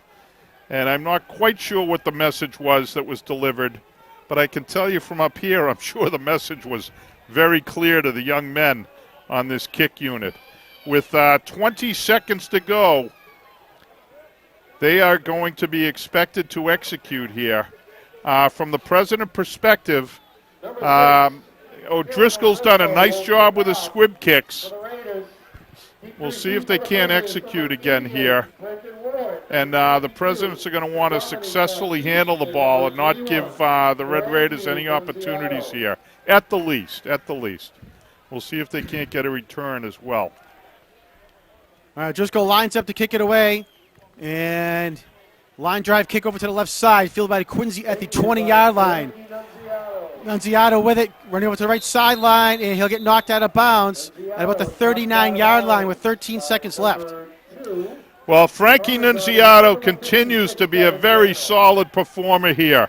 The young man is a senior, he's a captain, and he's done a terrific job when called upon. And that time he took the squib kick, he handled it cleanly, and nice clean run, got the ball out of bounds, and gives the President some field position. They're at the 39-yard line.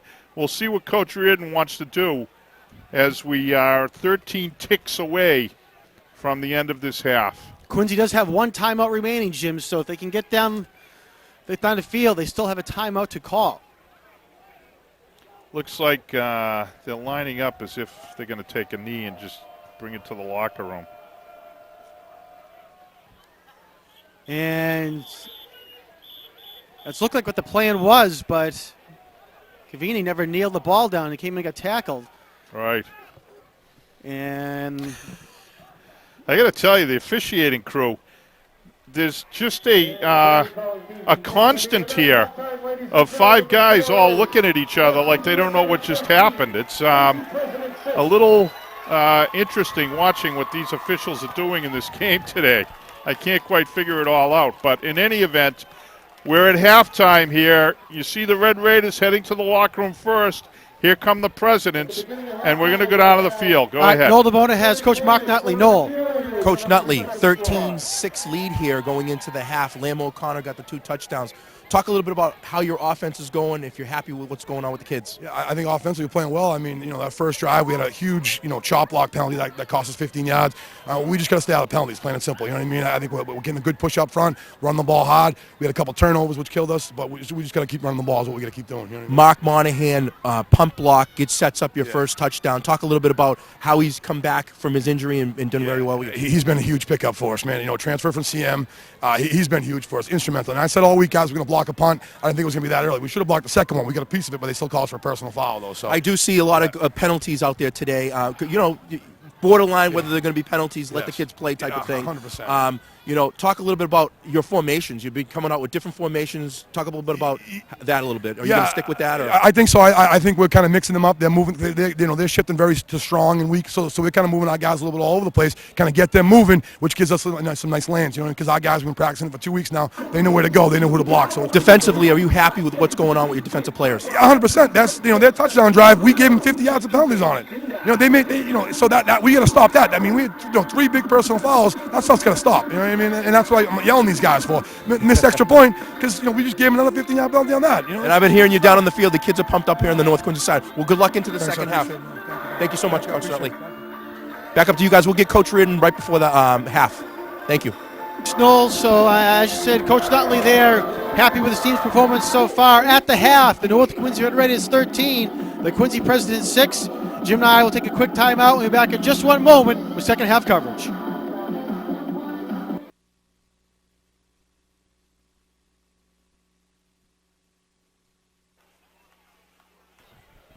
Welcome back, everyone, to Veterans Memorial Stadium. We're at the half. The North Quincy Red Raiders lead the Quincy Presidents 13-6 in this 84th edition of Thanksgiving football. We're going to go right down to the field with Noel LeBona, who has coached Bill Reardon of the Quincy Presidents. Noel? Coach Reardon, 13-6. You're getting the ball to start the half here. Talk a little bit about, are you going to make any changes to what you've done so far in this game? We'll make a couple of X's and O's adjustments. Yep. They've been a 4-4 team all season long, mostly. A little 5-3, but today they're in a lot of 3-4. So we're going to, quickly do X's and O's, even front to the odd front. So, yeah, we'll see a little bit of changes here. Are you happy with the way the kids played so far in the first half for Quincy? Some of them. Frankie Nunziato's had his best half of the season so far, so I'm happy with Frankie's making plays. Some of our other guys got to step up and start playing better. That power eye you started off with the motion was looking really good, and then you kind of got away with it, a little bit of the spread. Yep. Also, talk a little bit about Nick Mayberry being in the backfield, basically, in the slot position. Are you going to look to maybe do some counteraction again? Yeah, Nick's a versatile guy. He can do a lot of different things, so he's a key piece to this puzzle as we get moving forward in the second half.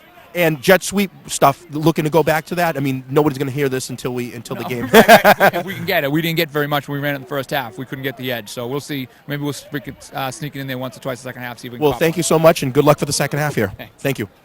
Back up to you guys. We'll see what happens. All right, thanks, Noel. So it'll be interesting to see, as Coach Bill Reardon said, the X's and O adjustments that they make for the second half. One of the big things, Jim, was the penalties for North Quincy in the first half. Really kept Quincy in this game. Now, got to give Quincy credit. They were able to go down the field and take advantage and get 6 points on the board, but North Quincy really kept them in this game with those big penalties. Yeah, they had a key penalty that allowed the President offense to stay in the field at the end of the first quarter. And the Presidents capitalized with a long drive. They punched the ball into the end zone at around the 9-minute mark of that second quarter. So I know that at the end of the half, the discussion by Coach Nutley was that we have to stop with the penalties and we have to start playing more mistake-free football. On the other side of the field, Coach Reardon saying that we need some guys to step up, and that was evident. He mentioned Frankie Nunziato. Terrific first half, very, very solid. Need some more guys to play like Frankie did, and the Presidents are right here in this ball game as they take the opening second half kick. All right, it's going to be fielded by Quincy at their own 24-yard line. And let's see, it's going to bring up to 35, make it the 36. And the Presidents go back on offense. Yeah, if you watch the replay, you're going to see a tackle there by young man number 9 for the Red Raiders, who we've talked about, Erosis. Watch this hit. I mean, just a perfectly solid tackle. Bang. He had great position, down around the legs. Nicely done. Andrew Erosis, another one of the talented sophomores on this Red Raider team. I'm telling you, John, Thanksgiving Day 2018, you want to be here. All right, Quincy has the ball first and 10 at their own 36-yard line. Cavini under center, hands the ball off over to the right side. Dominic Laptiste, and he's going to get to about the 30s. Let's see if they spot the ball. Gain of 1, 37. Yeah, Laptiste was able to take a couple of series off there after really heavily carrying the ball in the first couple of series for the Presidents. At the end of the half, they didn't look to him as much. They were relying more on the quarterback spot and Keavney.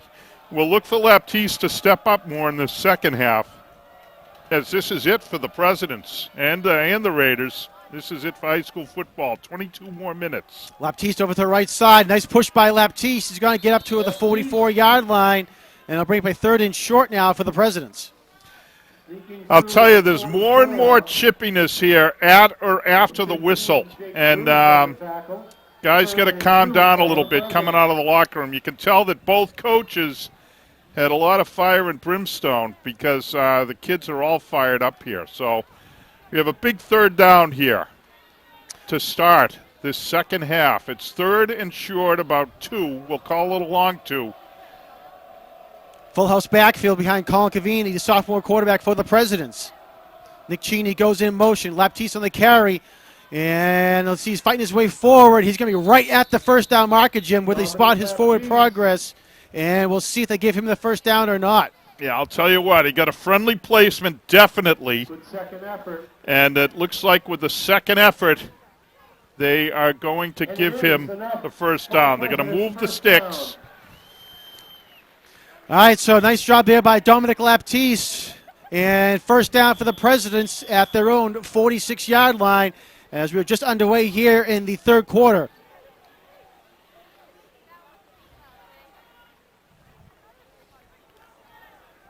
They're sticking with this little full house backfield look, and they occasionally run a motion man out of it, as they are here. Laptiste this time to the left side, finds a little bit of a hole there, gets across the 50-yard line into North Quincy territory, and up to the 49-yard line on the North Quincy side of the field. Yeah, nice job. I'll tell you what, Dominic, watch the second effort here on the replay. Second and 5. You're going to see Laptiste. He's going to take a hit here, but he spins out of it a bit. He's going to pick up another, 2-3 yards there, spinning out of that original hit, so initial hit. Nicely done. Gain of 5, second and 5 for the Presidents. Good solid drive coming out of the locker room for Quincy High School, John. Again, full house backfield. Laptiste over to the left side, and he's hit immediately in the backfield there. Great play by Nelson Wallenjom for the North Quincy Raiders right at the midfield. Yeah, sophomore Nelson Wallenjom. Watch this hit. Terrific penetration. He shoots the gap. He gets up and makes the hit there. And you saw number 54 for the Red Raiders, Alex Pham. Bill Reardon alluded to the fact that the Presidents could not get to the edge when they were running the ball, meaning they can't get outside. That time you saw Pham flawlessly play what they call contain. We could see his numbers up here because his body was positioned perfectly. He closed it up and forced the running back inside, where the terrific play by Wallenjom. Great tackle. Third and 6 for the Presidents. Cavini back to pass over the right side. It's complete to number 88, Brendan Ward at the North Quincy 40-yard line, and he's knocked out of bounds at the 38. Big play there for Quincy and a first down. Oh, big play is right. This is absolutely terrific stuff. Keaveney and Ward teaming up again. Watch this replay on the sideline route. It was well covered as well, but Keaveney delivers a rope. Nicely done. You're going to see this ball on a well-covered route. They make the connection. Another nice tackle. I'll tell you what, Andrew Erosis is having a super game here. He's been very solid, and he makes the tackle. First and 10 Presidents inside Red Raider territory at the 38. Cavini in the shotgun, looking for Ward again down the right sideline, and it is tipped and incomplete. Number 14, Chris Donahue over there on the deflection for North Quincy. Yeah, also on the coverage, Liam O'Connor, the senior. Watch the replay here. You see Keaveney looking down that right sideline, really focusing, and there's just terrific coverage here. That was very well done by number 22, Liam O'Connor. So he played the ball, played it cleanly, knocked it away. Second and 10 Presidents at the 37. Cavini passing again over to the right sideline, and it goes incomplete. Was looking for number 81, Frankie Nunziato. Again, a host of Raiders in the area. They'll bring up 3rd and 10 for the President. We're looking at a 3rd and 10 here. Keaveney rolling to his right was unable to make the connection. So President's going to the air game a bit. Coach Reardon talked about some of the adjustments he wanted to make. I think one of the things he's doing here, John, is they're trying to react to where the Red Raider linebacking crew is. Linebackers have been up very tight and shooting gaps aggressively, meaning they've been coming right in and focusing. Got a timeout here. Early timeout in the second half. But the Red Raider linebacker crew have been right up behind the line. They've been within 5 yards of the line of scrimmage. They've been moving forward very aggressively. So Reardon going to the air, trying to take advantage of that, get the ball behind the linebackers into the hands of some playmakers here. So President's going to the air. They've been unsuccessful on their first 2 attempts this particular set of downs, but this has been a nice drive to come out of the locker room with, John. All right, so it's 3rd and 10 from the North Quincy 37-yard line. 6:39 left to go in the third quarter. North Quincy on top 13-6. Colin Cavini, the quarterback for the Presidents, in the shotgun. Fires to the left, and it is incomplete. Was looking for Andrew Rooney.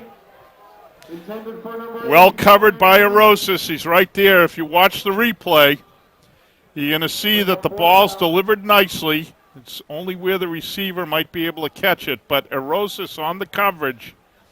And well done by the Red Raiders. So they step up, and looks like Presidents are going to go for it here. They feel they're in 4-down territory. Thought Coach Reardon might want to play some of the field position game, meaning he might look to punt it away and pin the Red Raiders back, but he's going for it on 4th down here. Cavini looking at the pass, fires over the right side, and it's incomplete. Was looking for number 88, Brendan Ward. And nice job there by the North Quincy defense. They hold, and they're going to get the ball back. You'll see a nice play here, Jim, by Liam O'Connor on the replay. Yeah, watch the replay and watch the hit that's put on the receiver. It's clean, but, man, is it solid. There's a blast right between the numbers on his back by Liam O'Connor. So O'Connor with a very solid series there defensively. Nicely done by the senior for North Quincy, the senior defensive back. And he's a guy who can run, too. He's in the backfield. And we see him there in a split backfield with Tom Koch. Here come the Red Raiders' first possession of this second half, John. Red Raiders at their own 37-yard line, 1st and 10. Layden pitches the ball to Nate Sleeman over the right sideline. He gets across the 40-yard line and falls forward up to about the 43. All right. Sleeman grinding it out here. Coach Nutley talked about the running game and the importance of it in today's game. He wants to get it established in this second half. And that time you saw a little toss sweep to a slot man coming in behind Tom Koch and number 22, a guy we saw put a solid hit, and we know he can hit people, 22, Liam O'Connor. So following Koch and O'Connor, 2 big bangers. Red Raiders pick up 5. O'Connor goes in motion, and they're going to give him the ball over to the left sideline. Finds a hole across the 50-yard line into Quincy territory, and will finally get brought down at the Quincy High 40-yard line. Great run there by Liam O'Connor. Yeah, super stuff. He cut up inside his left tackle, broke downfield. Watch the replay here, folks. Going to see Koch into the hole, hitting the tackle and the linebacker, and then we cut away. So, nicely done. Here come the Red Raiders with a 1st and 10, moving the ball. They're on the President's 40. This could be a big drive for North Quincy, John. All right, back to live coverage here. 1st and 10 after the 17-yard gain by O'Connor. O'Connor gets the ball again. Oh! He's brought down immediately there by number 53, Jamal Williams. Great job by Jamal Williams. Super penetration. Watch the replay here, and you're going to see the big right tackle for the Presidents get nice penetration. Look at that. He comes right in. He just blew past the block, makes a tackle in the backfield. Well done. He blew up that play for a 6-yard loss for the Red Raiders. So I just said, Jim, a big loss there for North Quincy. Put the ball back at the 45-yard line. Now bring up a 2nd and 15 now for the Red Raiders as the clock ticks under 4.5 minutes to go.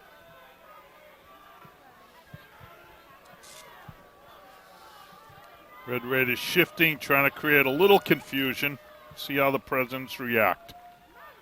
Give the ball to O'Connor again. He's met in the backfield immediately. We got another 5-yard loss. Coming up for Quincy High was number 36, Brian Wynn.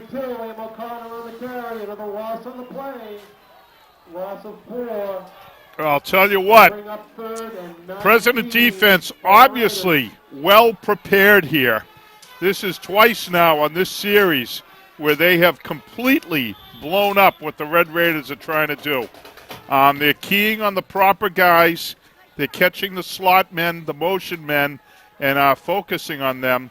And that's 2 tackles in the backfield, each for 5-yard losses. And the Red Raiders now looking at a big third and about 20, John. 3.5 minutes to go in the third quarter. Late in the shotgun, rolling out to his right. Fires, and it is complete. No, incomplete. The ball hit the ground. Was intended for number 9, Andrew Arisis.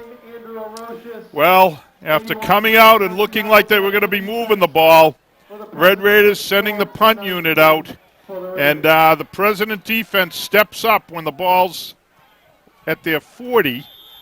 2 consecutive 5-yard losses, and now North Quincy will be punting away. Here's a shot of the Red Raider cheerleader squad, and back deep for the Presidents. They're going to have number 22, Dominic Laptiste, a guy who's explosive and very capable. And with him, it looks like it's Nick Huser. Is that? Oh, no, I'm sorry. That's Brendan Ward.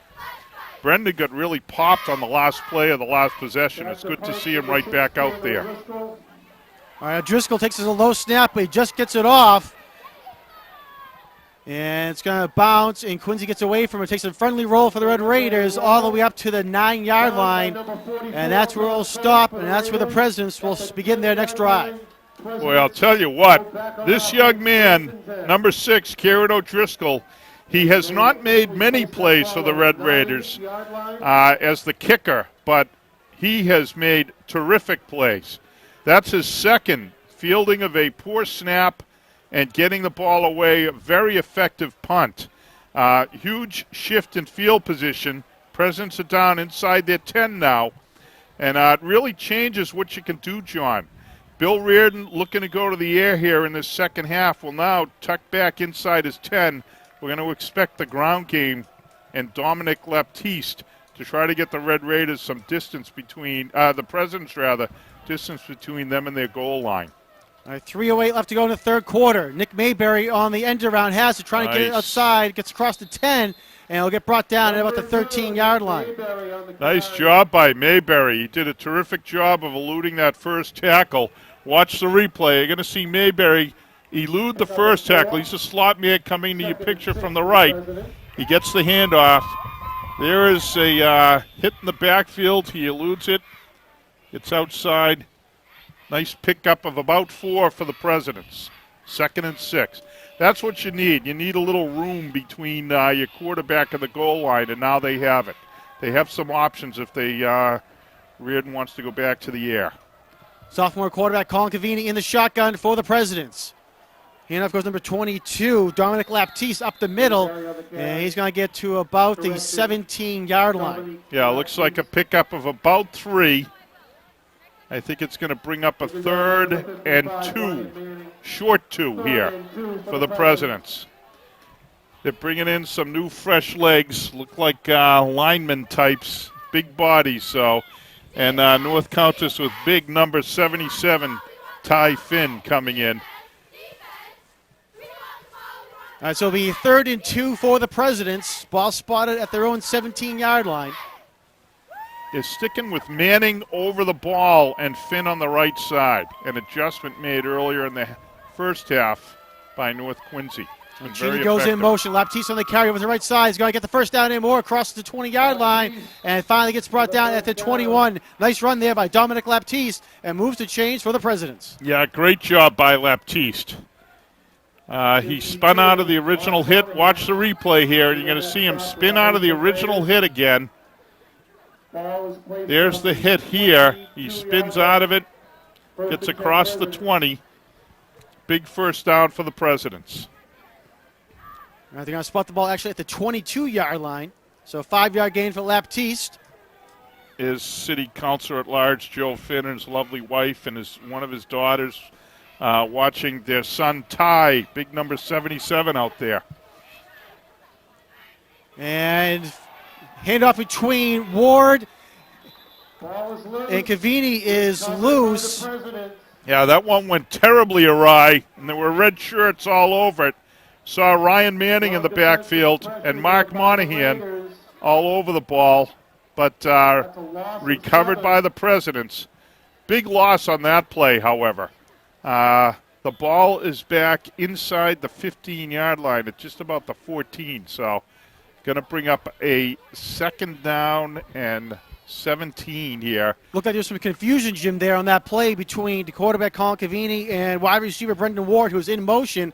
Wasn't sure if they were supposed to give it or not, and Ward went to take it, lost it, and like I said, a big loss there for the Presidents. So it brings us up now 2nd and 18 at their own 14. 8 seconds left to go in the third quarter. Cavini's going to try to run the ball, and he's going to get brought down and sacked by number 55 for the Red Raiders, Ryan Manning. Yeah, great job by Manning. A nice tackle, and the senior captain having a terrific day here on Turkey Day. He's going to enjoy that sack when he gets to watch it again. Watch the replay here. Let's show a replay on that big play by Manning. You see him fighting off the block. Gets a hold of the quarterback who did a nice job actually as well of protecting the ball that time. Keavney. Manning was trying to get the strip. We got Noel DeBona down on the sideline. Why don't we see what Noel has to say as we enter the fourth quarter here of this big Thanksgiving Day game. Go ahead, Noel. We're down on here on the North Quincy side, and Coach Mark Nutley is getting his kids fired up here for fourth quarter action. This is going to set up a 3rd and 23, if I'm correct, and John, you can correct me on this. This is going to be probably one of the biggest plays of the game right here going into the fourth quarter. The whole north sidelines throughout the game have been very, very loud on defense. They've been firing up their kids, so I see this continuing. And back up to you guys. All right, thank you, Noel. He was exactly right. It's 3rd and 23. The ball's just inside the 10. It's back where the talented Kieran O'Driscoll had originally punted it. So they took that all that hard work by the Presidents off the board here with a couple of big plays. And this North Quincy line taking over the line of scrimmage here. Here we go, John. All right, and handoff goes to Laptiste, and he's going to get across the 15-yard line and get brought down at about the 16-yard line. So a little bit of space there for Quincy. Yeah, watch this tackle by Koch, who comes over from the right, Laptiste left. Laptiste didn't even see him. Here comes the replay. He's got all green. He's looking downfield, and then boom, he gets hit by a freight train. So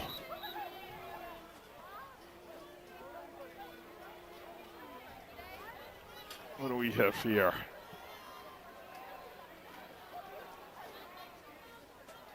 At this time, we'd like to read off the band raffle winners. The winning ticket for the wreath, 587003. That's 587003. Apparently we have a clock issue. Yeah, we do. The clock. Ticket winner, 587267. 587267. Collect your winnings at the concession stand. Clock did not start properly there. You see on clock cam on the lower right, we're at 10:48 here. And now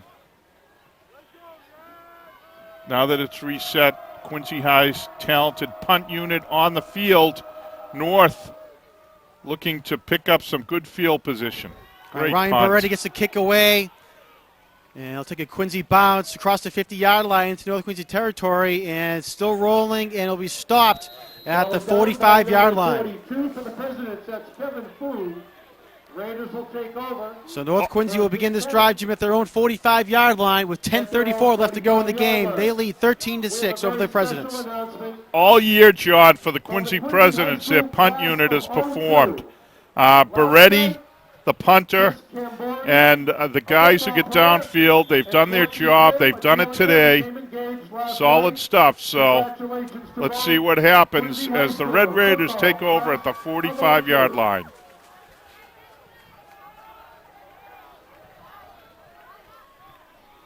Now, Tim Layden leads the team out under center, I formation behind him.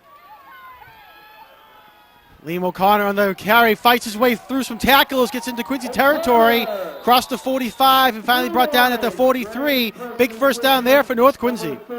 Yeah, I'll tell you what, both teams have their number 22s. For Quincy, it's Laptiste. For North Quincy, it's O'Connor. And watch O'Connor on this run. He just tucks up behind his left guard in the center. He does a terrific job of finding a little seam behind his blocker, Tom Koch, and he explodes for 7 yards after, being pretty well, it appeared, wrapped up. And a nice first down for the Red Raiders. They're on the President's side of the field now at the 42. Looking to get a solid drive here. This would be big for North if they can establish their ground game.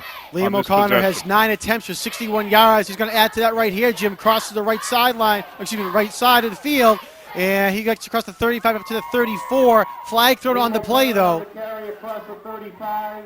There is a penalty marker.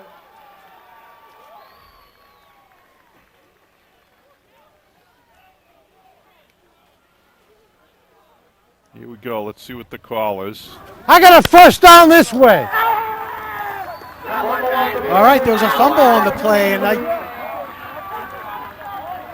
missed that, Jim. I don't know if we can see the replay. I saw the flag come in. I didn't see the ball come loose. Well, what may have happened was the official involved may have been throwing.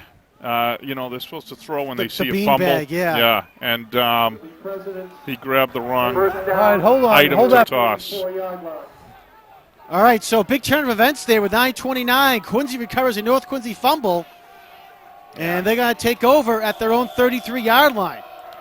Red Raiders continue to make mistakes here.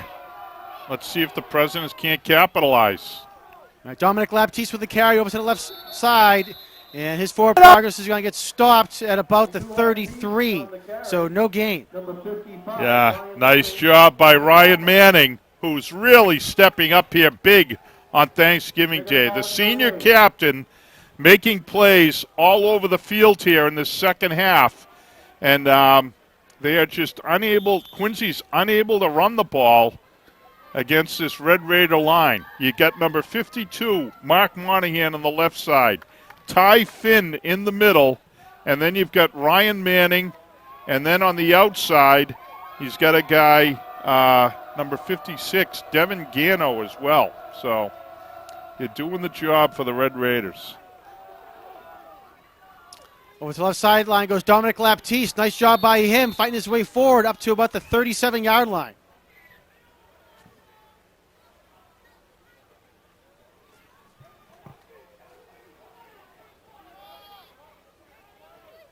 Actually, I misspoke here. Trying to catch the number. I know Alex Pham is out on the right side, too. No, I'm right. It's Gano. But Alex Pham, the outside linebacker, the right outside linebacker, anytime the Presidents come his way, John, they're forced to turn the ball back inside.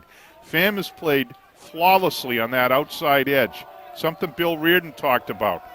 The Presidents have not been able to get outside all game here, and Pham deserves the bulk of the credit on his side of the ball. Cavini looking to pass over to the right sideline, and it is... Wow, what a catch! Andrew Rudy, a fantastic catch at the North Quincy 45-yard line. Wow. I'll tell you what, there were bodies galore there, a couple of Raiders, and watch this reception by Rudy. Great stuff. He just went up and got that ball. You're going to see it floated out by Keavney. And what a catch in traffic. Donahue was there and just could not make the play. So great stuff by the Presidents. 1st and 10 for Quincy at the North Quincy 45-yard line. Laptiste on the carry over to the left sideline. He's going to get a yard before he gets brought down immediately there. And it's again just 1 yard gained by Laptiste. Yeah, it was 1 yard, and then he ran into Gano. So I'll tell you, this running game for the Presidents has been stalled out, not so much by anything they're doing, but just a very effective President defense. Red Raider defense, I beg your pardon. The Red Raiders have played very solid here and continue to make plays defensively. But Quincy with some big plays offensively by their quarterback. Nick Mayberry with the ball was trying to find some space, and he gets popped from the front and behind by 2 Red Raider defenders, and it'll be a 2-yard loss back to the 46. Yeah, that was Koch and Roos. I'll tell you what, those two together, they were also another force out on the field. Koch and Roos really shutting down the running game as well. They've been filling gaps all day, and when those two hit you, you feel the hit. So the President's looking at a big third down. It's 3rd and 11 from the 46. Under 6 minutes to go, right at 6 minutes now left to go in the ball game. Again, North Quincy on top, 13-6. Cavini looking to pass, plenty of time, and looked like he just threw that ball away. There was great coverage by North Quincy all the way downfield. Yeah, the North defense did a nice job on that particular play. They were well positioned.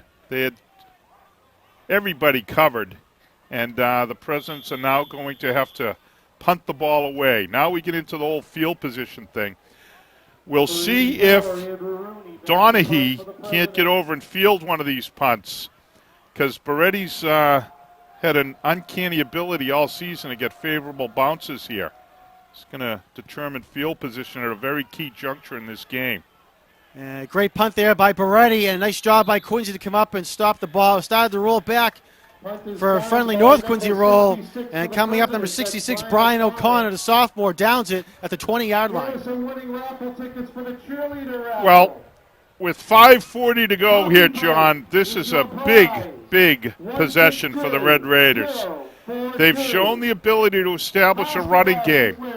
If they can keep the ball, move the ball down the field a bit, and take some time off this clock, they can win this game.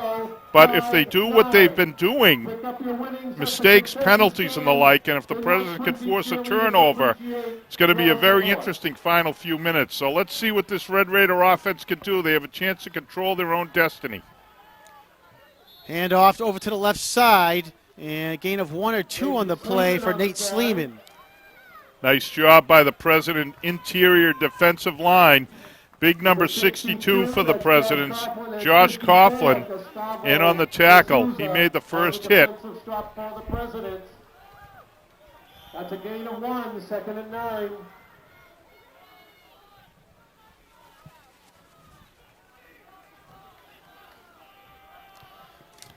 All right, Clock runs down to about 5 minutes, John, as the Red Raiders come out 2nd and 9. Gain of 1 on that last play. 5 minutes to go, as you said, Jim, in the ball game. O'Connor goes in motion, avoids one man in the backfield, but cannot avoid his second. Actually, he somehow follows his way forward, Jim, for a gain of 1 on the play. Nice job there by Liam O'Connor to keep falling forward. Yeah, well, a great job by the President defense. Big number 53, Jamal Williams, was in the backfield there, right at the point of the handoff. And I'll tell you what, he almost blew the play up right then and there. So you're correct that it was a nice job by the running back of trying to keep his legs going. Here's a fan shot there, crowd shot. But nice job by the running back of keeping his legs going. But Red Raiders are not doing what they want to be doing here, which is getting the ball down the field. 162. All right, it looks like Liam O'Connor, Jim, number 22 for the Red Raiders, is down the field, and there's a trainer out attending to him. I'm not sure if it's a cramp or whatnot. You can see they're looking at his left leg. Yeah, they're looking at the calf area, it looks like.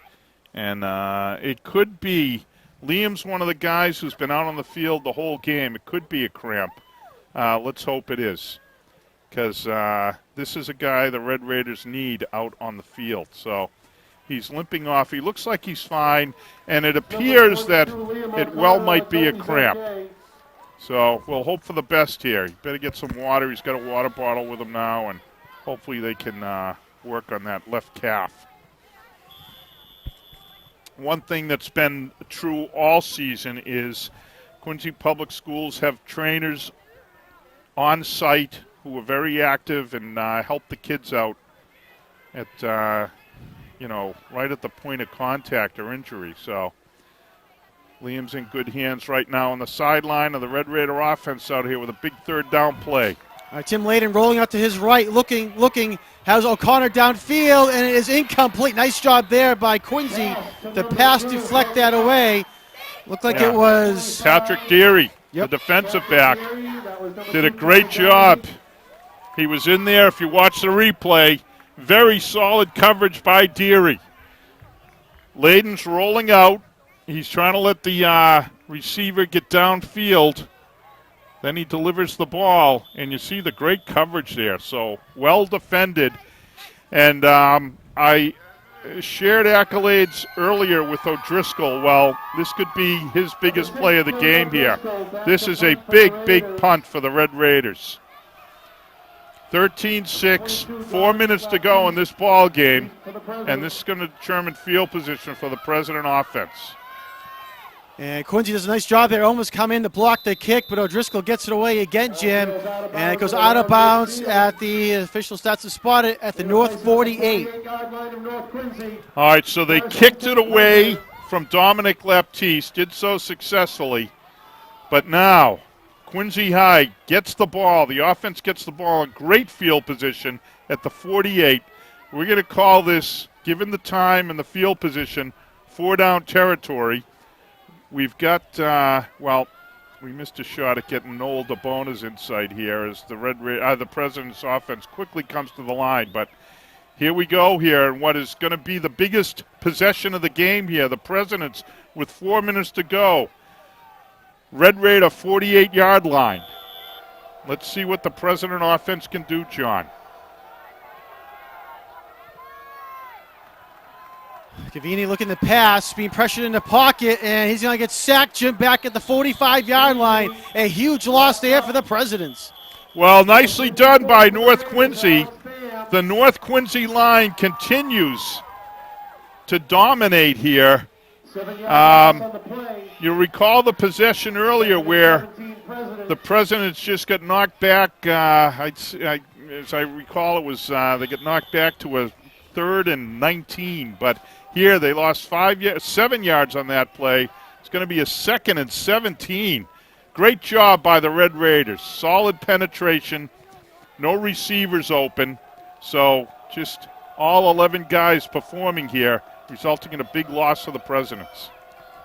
Coming up on 3 minutes to go. Laptiste with a carry now, fighting his way forward up the middle, and he'll get back to the 49-yard line. 22, Dominic Laptiste. We're on the Quincy side of the field here. This drive started on the north side, but now they're at the 49. And this is a big play for Quincy. We're under 3 minutes. As I said, 4-down territory. They don't need to get all 13 yards back here, but maybe they take a nibble and get half of it and then go out for the balance on 4th down. We'll see.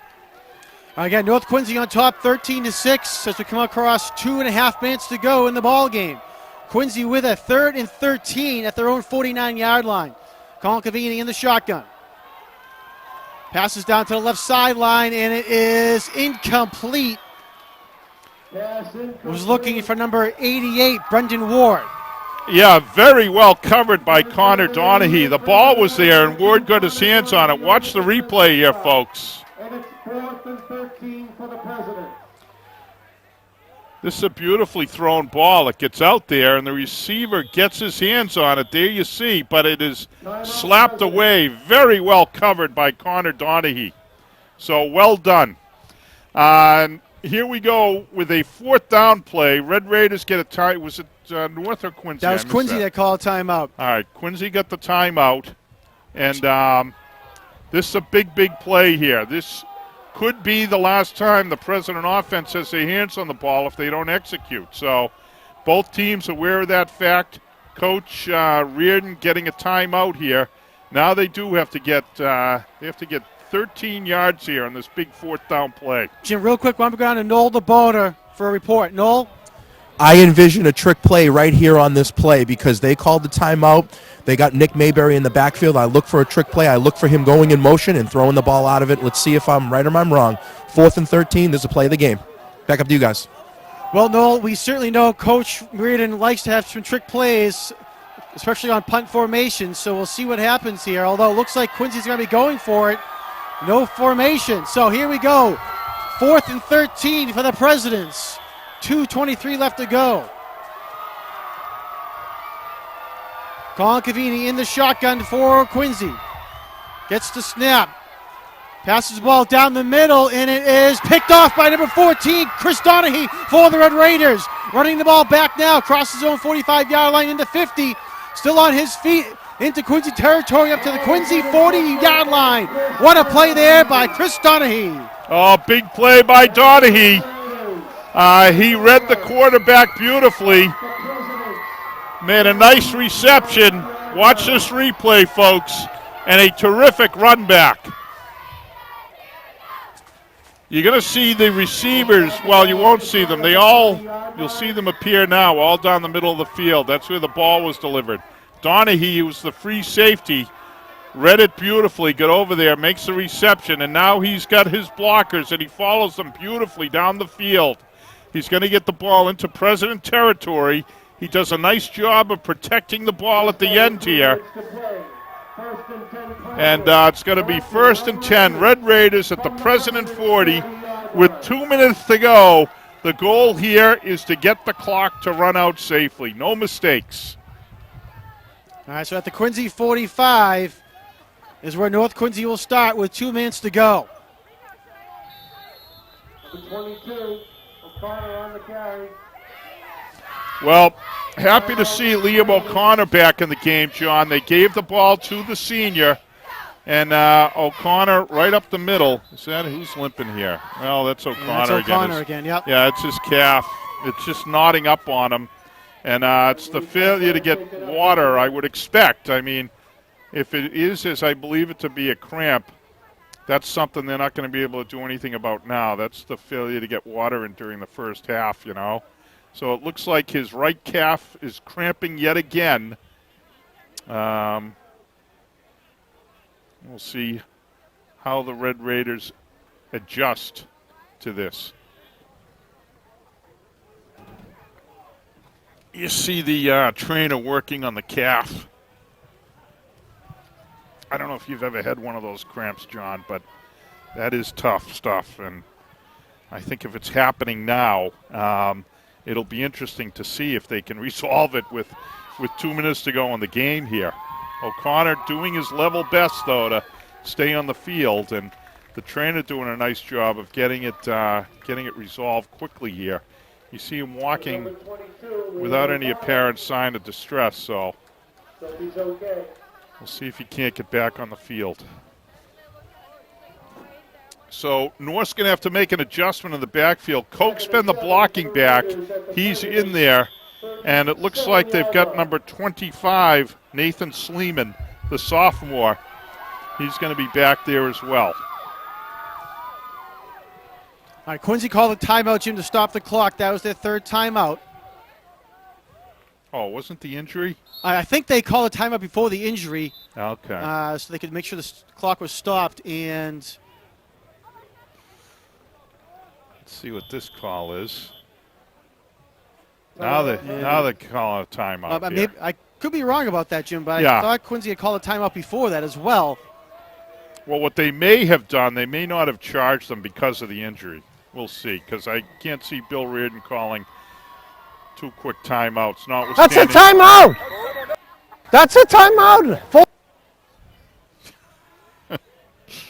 Okay, I guess that's a timeout. Thank you. All right. Well, so we'll keep an eye on see exactly how many timeouts. I think he's saying 2 left, or is he saying 2 minutes? No, he's saying 2 minutes. Noel DeBona's down there. Maybe Noel can tell us what's happening. Well, I'm going on to Noel. Noel, was that 2 timeouts or 1 timeout there for Quincy? There's only 1 timeout. Actually, that injury did not count as so the timeout went to Quincy, so they only have 1 timeout left here, and see if they have to stop him and call that timeout to get the ball back, obviously. All right, so there was Back 2 up to you. timeouts there, Jim. Noel said we have 1 timeout remaining, so so it was back-to-back timeouts. I'm not sure why Quincy had to call a timeout before that play got snapped off, but it is now 2nd down and 7 for North Quincy as we reset here. Again, 2:01 left to go. North Quincy has the ball at the Quincy 37-yard line, and they lead 13-6. So we'll see if that comes back to bite Quincy here, Jim. That extra timeout needed to be called. I'm not sure if they had too many men in the field or what the issue was, but either way, 2nd down and 7 now for North Quincy. Tim Layden under center. And they're going to hand the ball off. And maybe up to the 36 goes the ball carrier. Quincy gets the quick timeout. That play only took 6 seconds off the clock. So if we're right, Quincy is out of timeouts. I'm not sure what that signal is now. Yeah, he's saying no more timeouts for Quincy. Okay. So with a 3rd and 6, if the Red Raiders can pick up a first down here, they can end this game. This is a big possession here. I don't know if you consider yourself in 2-down territory or if you would punt the ball away here. It'll be an interesting call for Coach Mark Nutley if the Red Raiders don't pick up a first down. But they're 3rd and 6 at the 36. We'll see what they do. Jim, I would envision Coach Nutley going for it on 4th down, especially if they only need a yard or two. Quincy can't stop the clock, try to get that first down, and then they can just kneel it for the rest of the game there. But we'll see what happens here. Either way, it's a big 3rd and 6 for North Quincy with 1:54 left to go. Yeah, we'll see what happens. It's going to be interesting. And the game is in the hands of the Red Raiders. They've got the lead, they've got the clock, they've got the ball, so let's see if they can't deliver a victory. All right, Tim Layden comes out under center. Nate Sleeman is in the backfield for North Quincy. And they give it to Sleeman. Layden keeps it himself, running over to the left sideline. And it's going to be a big loss there, back to the 39-yard line. Number 36 on the tackle. Well, we've got the clock running. That'll bring up 4th and 9. It's going to be a 4th and 9. Coach Nutley's leaving his players out on the field. Interestingly, they can just run the clock down. They've got timeout. It looks like Nutley's going to stay right with the official and call a timeout after they run it out as maximally as possible. And then we'll see what the decision is. I'll tell you, with a kid like O'Driscoll, I don't see why you wouldn't punt it away, but I'm not getting the big dough that Coach Nutley is to make these decisions. He gets the timeout. All right, so they let the clock run down as much as they can. So there's 1:04 left to go in the ball game. And they're bringing out the punt their big team. guy, Kieran O'Driscoll. So let's see if the Red Raiders punt unit can deliver here. So, Jim, worst case scenario on the punt is that Quincy gets the ball back at the 20, on North Quincy's opinion. If there's a touchback, Quincy gets it at the 20, and they have to go 80 yards. Yeah. Best case scenario, that O'Driscoll pins them all the way back inside the 5, which I'm sure Coach Nutley believes he can do. Yeah, with under a minute and no timeouts, it's a tough scenario for the Presidents here, especially the way the Red Raider defense has played. They've been able to drop 7 guys in coverage and still get pressure on the quarterback with superior. Great snap and a great punt. So the Red Raiders deliver. Let's see what happens. All right, it's going to be fielded by Laptiste at his own 5-yard line, or up to the sideline, and he's going to get knocked out of bounds at the 21-yard line. Well, I'll tell you, first of all, that all began, I don't know if we have the replay. Yeah, let's watch the replay. An absolutely flawless snap right back to the punter. So that's where you begin. Great job by the snapper. And as O'Driscoll has done all game, he did his thing. He got away a beautiful punt. Nice run back here. You see the run back by Laptiste. When he's surrounded, he does a good job of protecting the ball. Oh, there's an illegal block in the back against Quincy on the return, Jim. All right, so with 55 seconds left, they're 89 yards away from pay dirt. Let's see what happens. Going to be an exciting finish. Somewhat what we anticipated for today's game, John. Two teams relatively evenly matched, and they've really left it all out on the field here. All right, so it brings it back to the 11-yard line with under a minute to go. Cavini passes and is complete at the 21-yard line to number 81, Frankie Nunziato. Red Raiders using a bend but not break type defense. They let that pass hit because the clock continues to run. If you look to the lower right of your screen, you see the key here, which is the clock. Now, the officials, let's see what they do about time here, because they're saying it's a first down. Now they're moving the sticks. They're going to end up putting more time on the clock, I would imagine.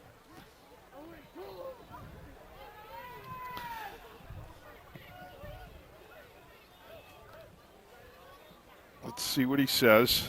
Nice, 43. 43 seconds And you're getting left. a break, too.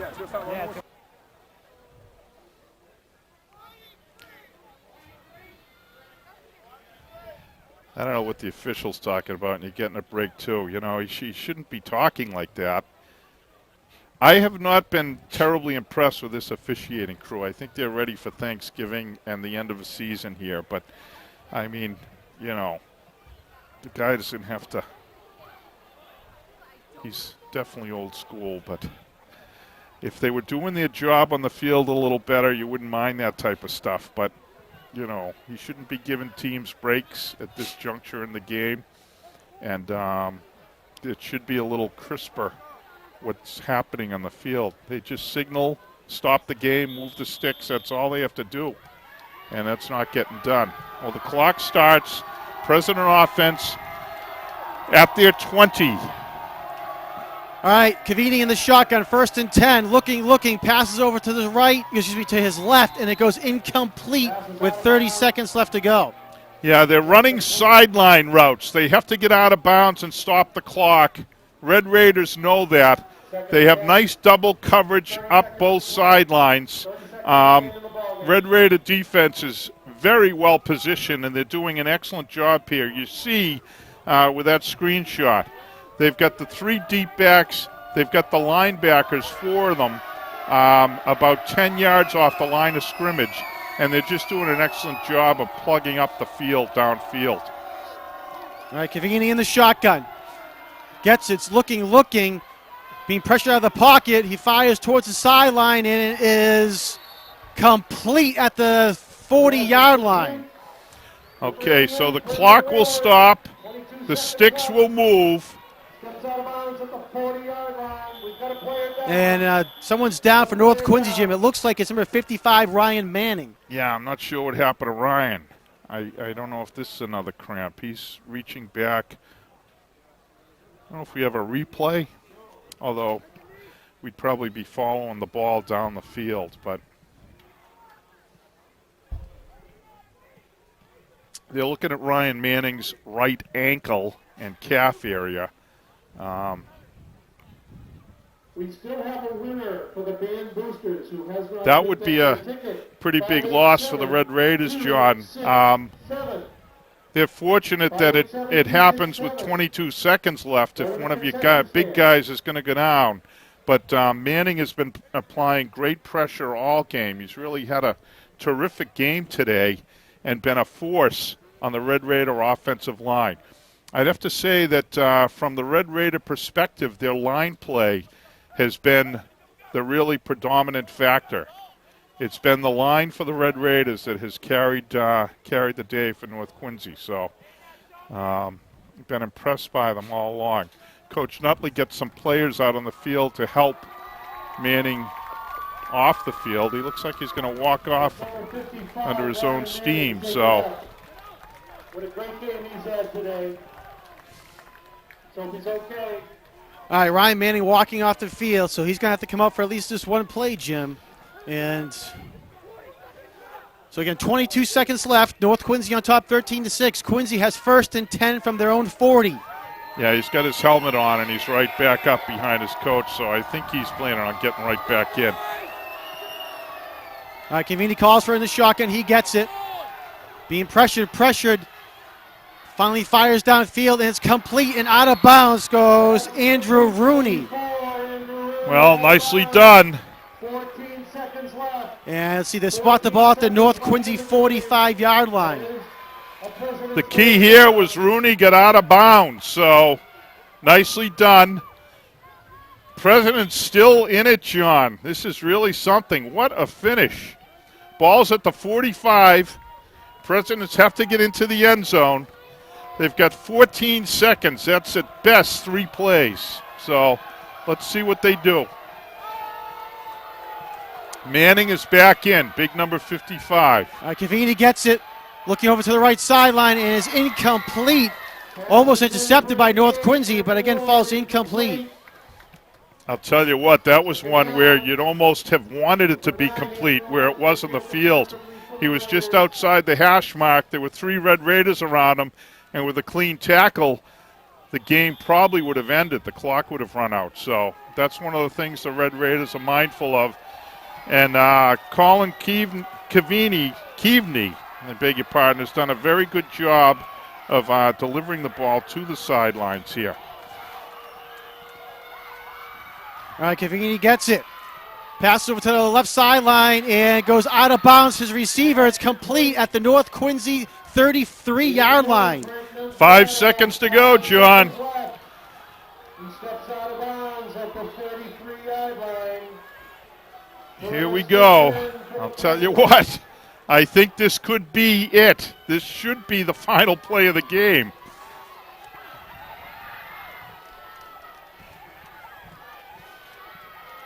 All right, Jim, as you said, this is most likely going to be the final play of the game. 5 seconds remaining. And Quincy will have one last shot to get it into the end zone. They're going to send 3 receivers to the right of Cavini, and to the left goes Dominic Laptiste. Cavini gets this ball. Looking, fires it as far down the right sideline as he can, and it goes incomplete, and North Quincy will win the game 13-6. Here we go, and there go the Red Raiders out onto the field. You see them all, a jubilant group here as they beat the Presidents on Thanksgiving Day. And I'll tell you what, they try to get Coach Nutley. He showed some good footwork there. They try to get him with the Gatorade, and what a jubilant crew here. A great win for the Red Raiders. There's a nice shot from our field camera. Noel DeBona's down there. We'll get to him in a minute. Presidents, a disappointed group, but a gutty group. They really performed well today. They brought it right down to the final play, and you have to give them great credit for that. A first-class game, well performed by the Presidents. Both teams went 44 minutes, John, and left it all on the field. Great stuff. Jim, that was one of the most exciting innings we've had in quite a long time here at Veterans Memorial Stadium on Thanksgiving Day. As you said, got to give credit to Quincy coming down the field towards the end, trying to get a last-second touchdown, but North Quincy does a great job holding them up and coming up with a big victory. Their first victory on Thanksgiving morning in 4 years, and I think one of the best things I saw there was number 55, Ryan Manning. As you saw it fall incomplete, he fell to his knees and in jubilation put his hands in the air, getting that victory as a senior captain. Has to be a great feeling for Ryan Manning. Yeah, and he's been a terrific leader all season.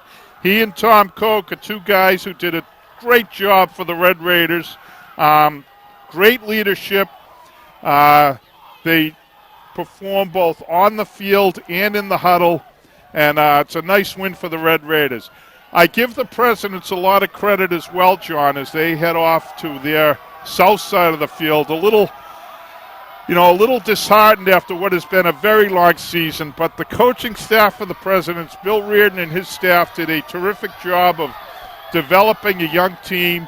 They stayed in this game all 44 minutes and really battled. And I look forward to the next few seasons with the Presidents as the guys this year really developed, had a lot of time that they would not have otherwise had. Normally sophomores play on Mondays. These kids played on Friday nights. And while it's hard for them now, the dividends will be paid in future seasons. So great shot of the Red Raider huddle. What excitement down there in the field. It's good stuff, and it's nice for them because, as you said, these have been few and far between Thanksgiving Day wins for the Red Raiders. I'm trying to see if I can spot Noel DeBona, who's down the field somewhere, and see where he is. I can see Superintendent Richard Cristofaro with the city trophy. All right, we're going to go down to Noel DeBona. Noel, take it away. Down here with number 22, Lamb O'Connor, that scored the 2 touchdowns for North Quincy.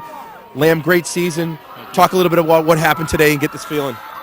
This team all year, we're such a tight-knit unit. We're always working for each other, working to get a win for the other person, not ourselves. And today we got our assignments right all day. We were clicking.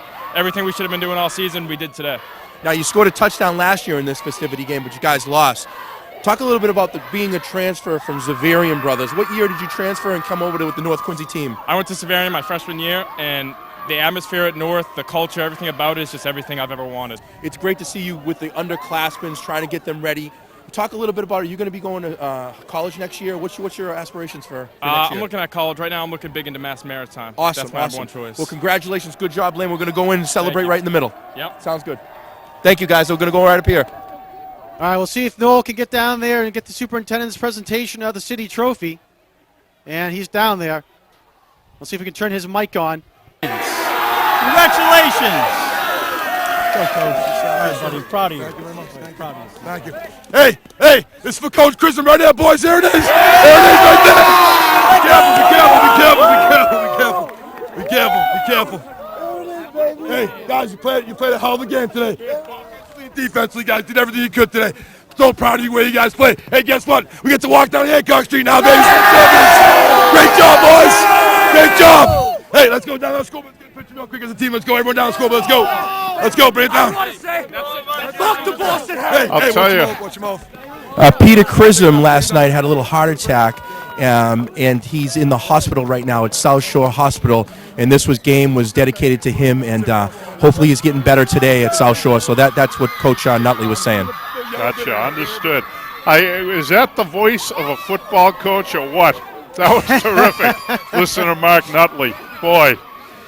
Well, good for the Red Raiders. We do hope Coach Peter Chrism, a terrific man, son of longtime principal at North Quincy High and a dean and a longtime member of the staff at North in his own right. So I was not aware that had happened with Peter Chrism, and we do wish him and his family well and a speedy recovery. So the team did what they could to send the right message and help him on his way to recovery, and just a great day for North Quincy, John. It certainly is, and like I said, Jimmy, one of the best endings and a great game all around we've had here on Thanksgiving Day. Certainly cap off a good football season. We mentioned in the pregame show it's kind of a tough year for both teams, but both teams can come out of their head held high after this game, and North Quincy certainly with a big victory. And as you heard Coach Nutley said, we get to walk down Hancock Street back to North Quincy High. That's one of the big things every nice North Quincy team wants to do is walk back down on Thanksgiving. Yeah, well, one of the things we'll also say is for both teams, we're looking forward to coming back next year. There's a great group of seniors from both teams that are heading off, and we're sorry for that, but they both teams left it on the field today. But the returning groups for both North and for Quincy, great kids, and we look forward to future success because guys saw a lot of playing time and a lot of development this season at the expense of records, as we know. But it'll be exciting, and I'm already looking forward to Thanksgiving 2018. Like I said, Jim, a lot of underclassmen. That's certainly going to be a great game and a lot of excitement, even next year, for these teams to come out and have a great game as well. Yeah, there's a nice shot of the Red Raiders in the end zone with their trophy. I like Coach Niemke there, J.J. Niemke. Of course, Mark Nutley's a Quincy High guy as well, so that he is, it's yes. Interesting. This gets to the dynamic that Superintendent Richter Christopher was talking about, that while the rivalry is very fierce, the kids know each other a little better. There's a little more cross-town connectivity, so it's very interesting. Well, we want to thank all of our crew, Jim, that came out here today to make this game possible, taking time away from their families to come out and bring this game to you, the residents here in the city of Quincy. On camera today, we had Jeff Mon, the Liverpool legend, Frank Hogan. We had Maureen Conway, and down in the field doing a great job was Peter Doherty. So we want to thank them for all coming out and bringing us all the pictures that we saw here today. In the truck on graphics and replay, we had Carol Themmen. On audio, at Anna El Tori. Our director was Bill Early. Our engineer was Chris Potter. And our executive producer, Elizabeth Campbell. So we want to thank all of them for coming out and, again, making this possible. We also want to send a shout-out to two longtime volunteers who couldn't be here today, Grace Busher and Glenn Busher. Glenn recovering from a little bit of a medical issue himself, so I know they're in Squantum right now, hopefully listening to the game. So we want to send best wishes and a happy Thanksgiving to Grace and Glenn and all the Busher family. Wish you were here, but we understand why, and we again hope you're doing better, Glenn. Yeah, the Bushers have been key members of our football staff for decades now, so we do miss Grace and Glenn. Glenn, hope you're getting better there. And Grace, who's well experienced at the nursing business, I'm sure she's going to take good care of. So happy Thanksgiving to the Busher family and to all of you listening here. I'm going to turn it over to John for the sign-off, but thanks for tuning in. Hope you enjoyed the game today. It was a terrific one. Yeah, it certainly was, Jim. So, again, final score here at Veterans Memorial Stadium. North Quincy 13, Quincy 6. North Quincy wins the 84th edition of Thanksgiving football here in the city of Quincy. Well, for Jim Timmons, my name is Jonathan Caleri, and for all the staff and crew at Quincy Access TV and our board of directors, we want to thank you for watching this edition of QATV Sports. We'll see you next season.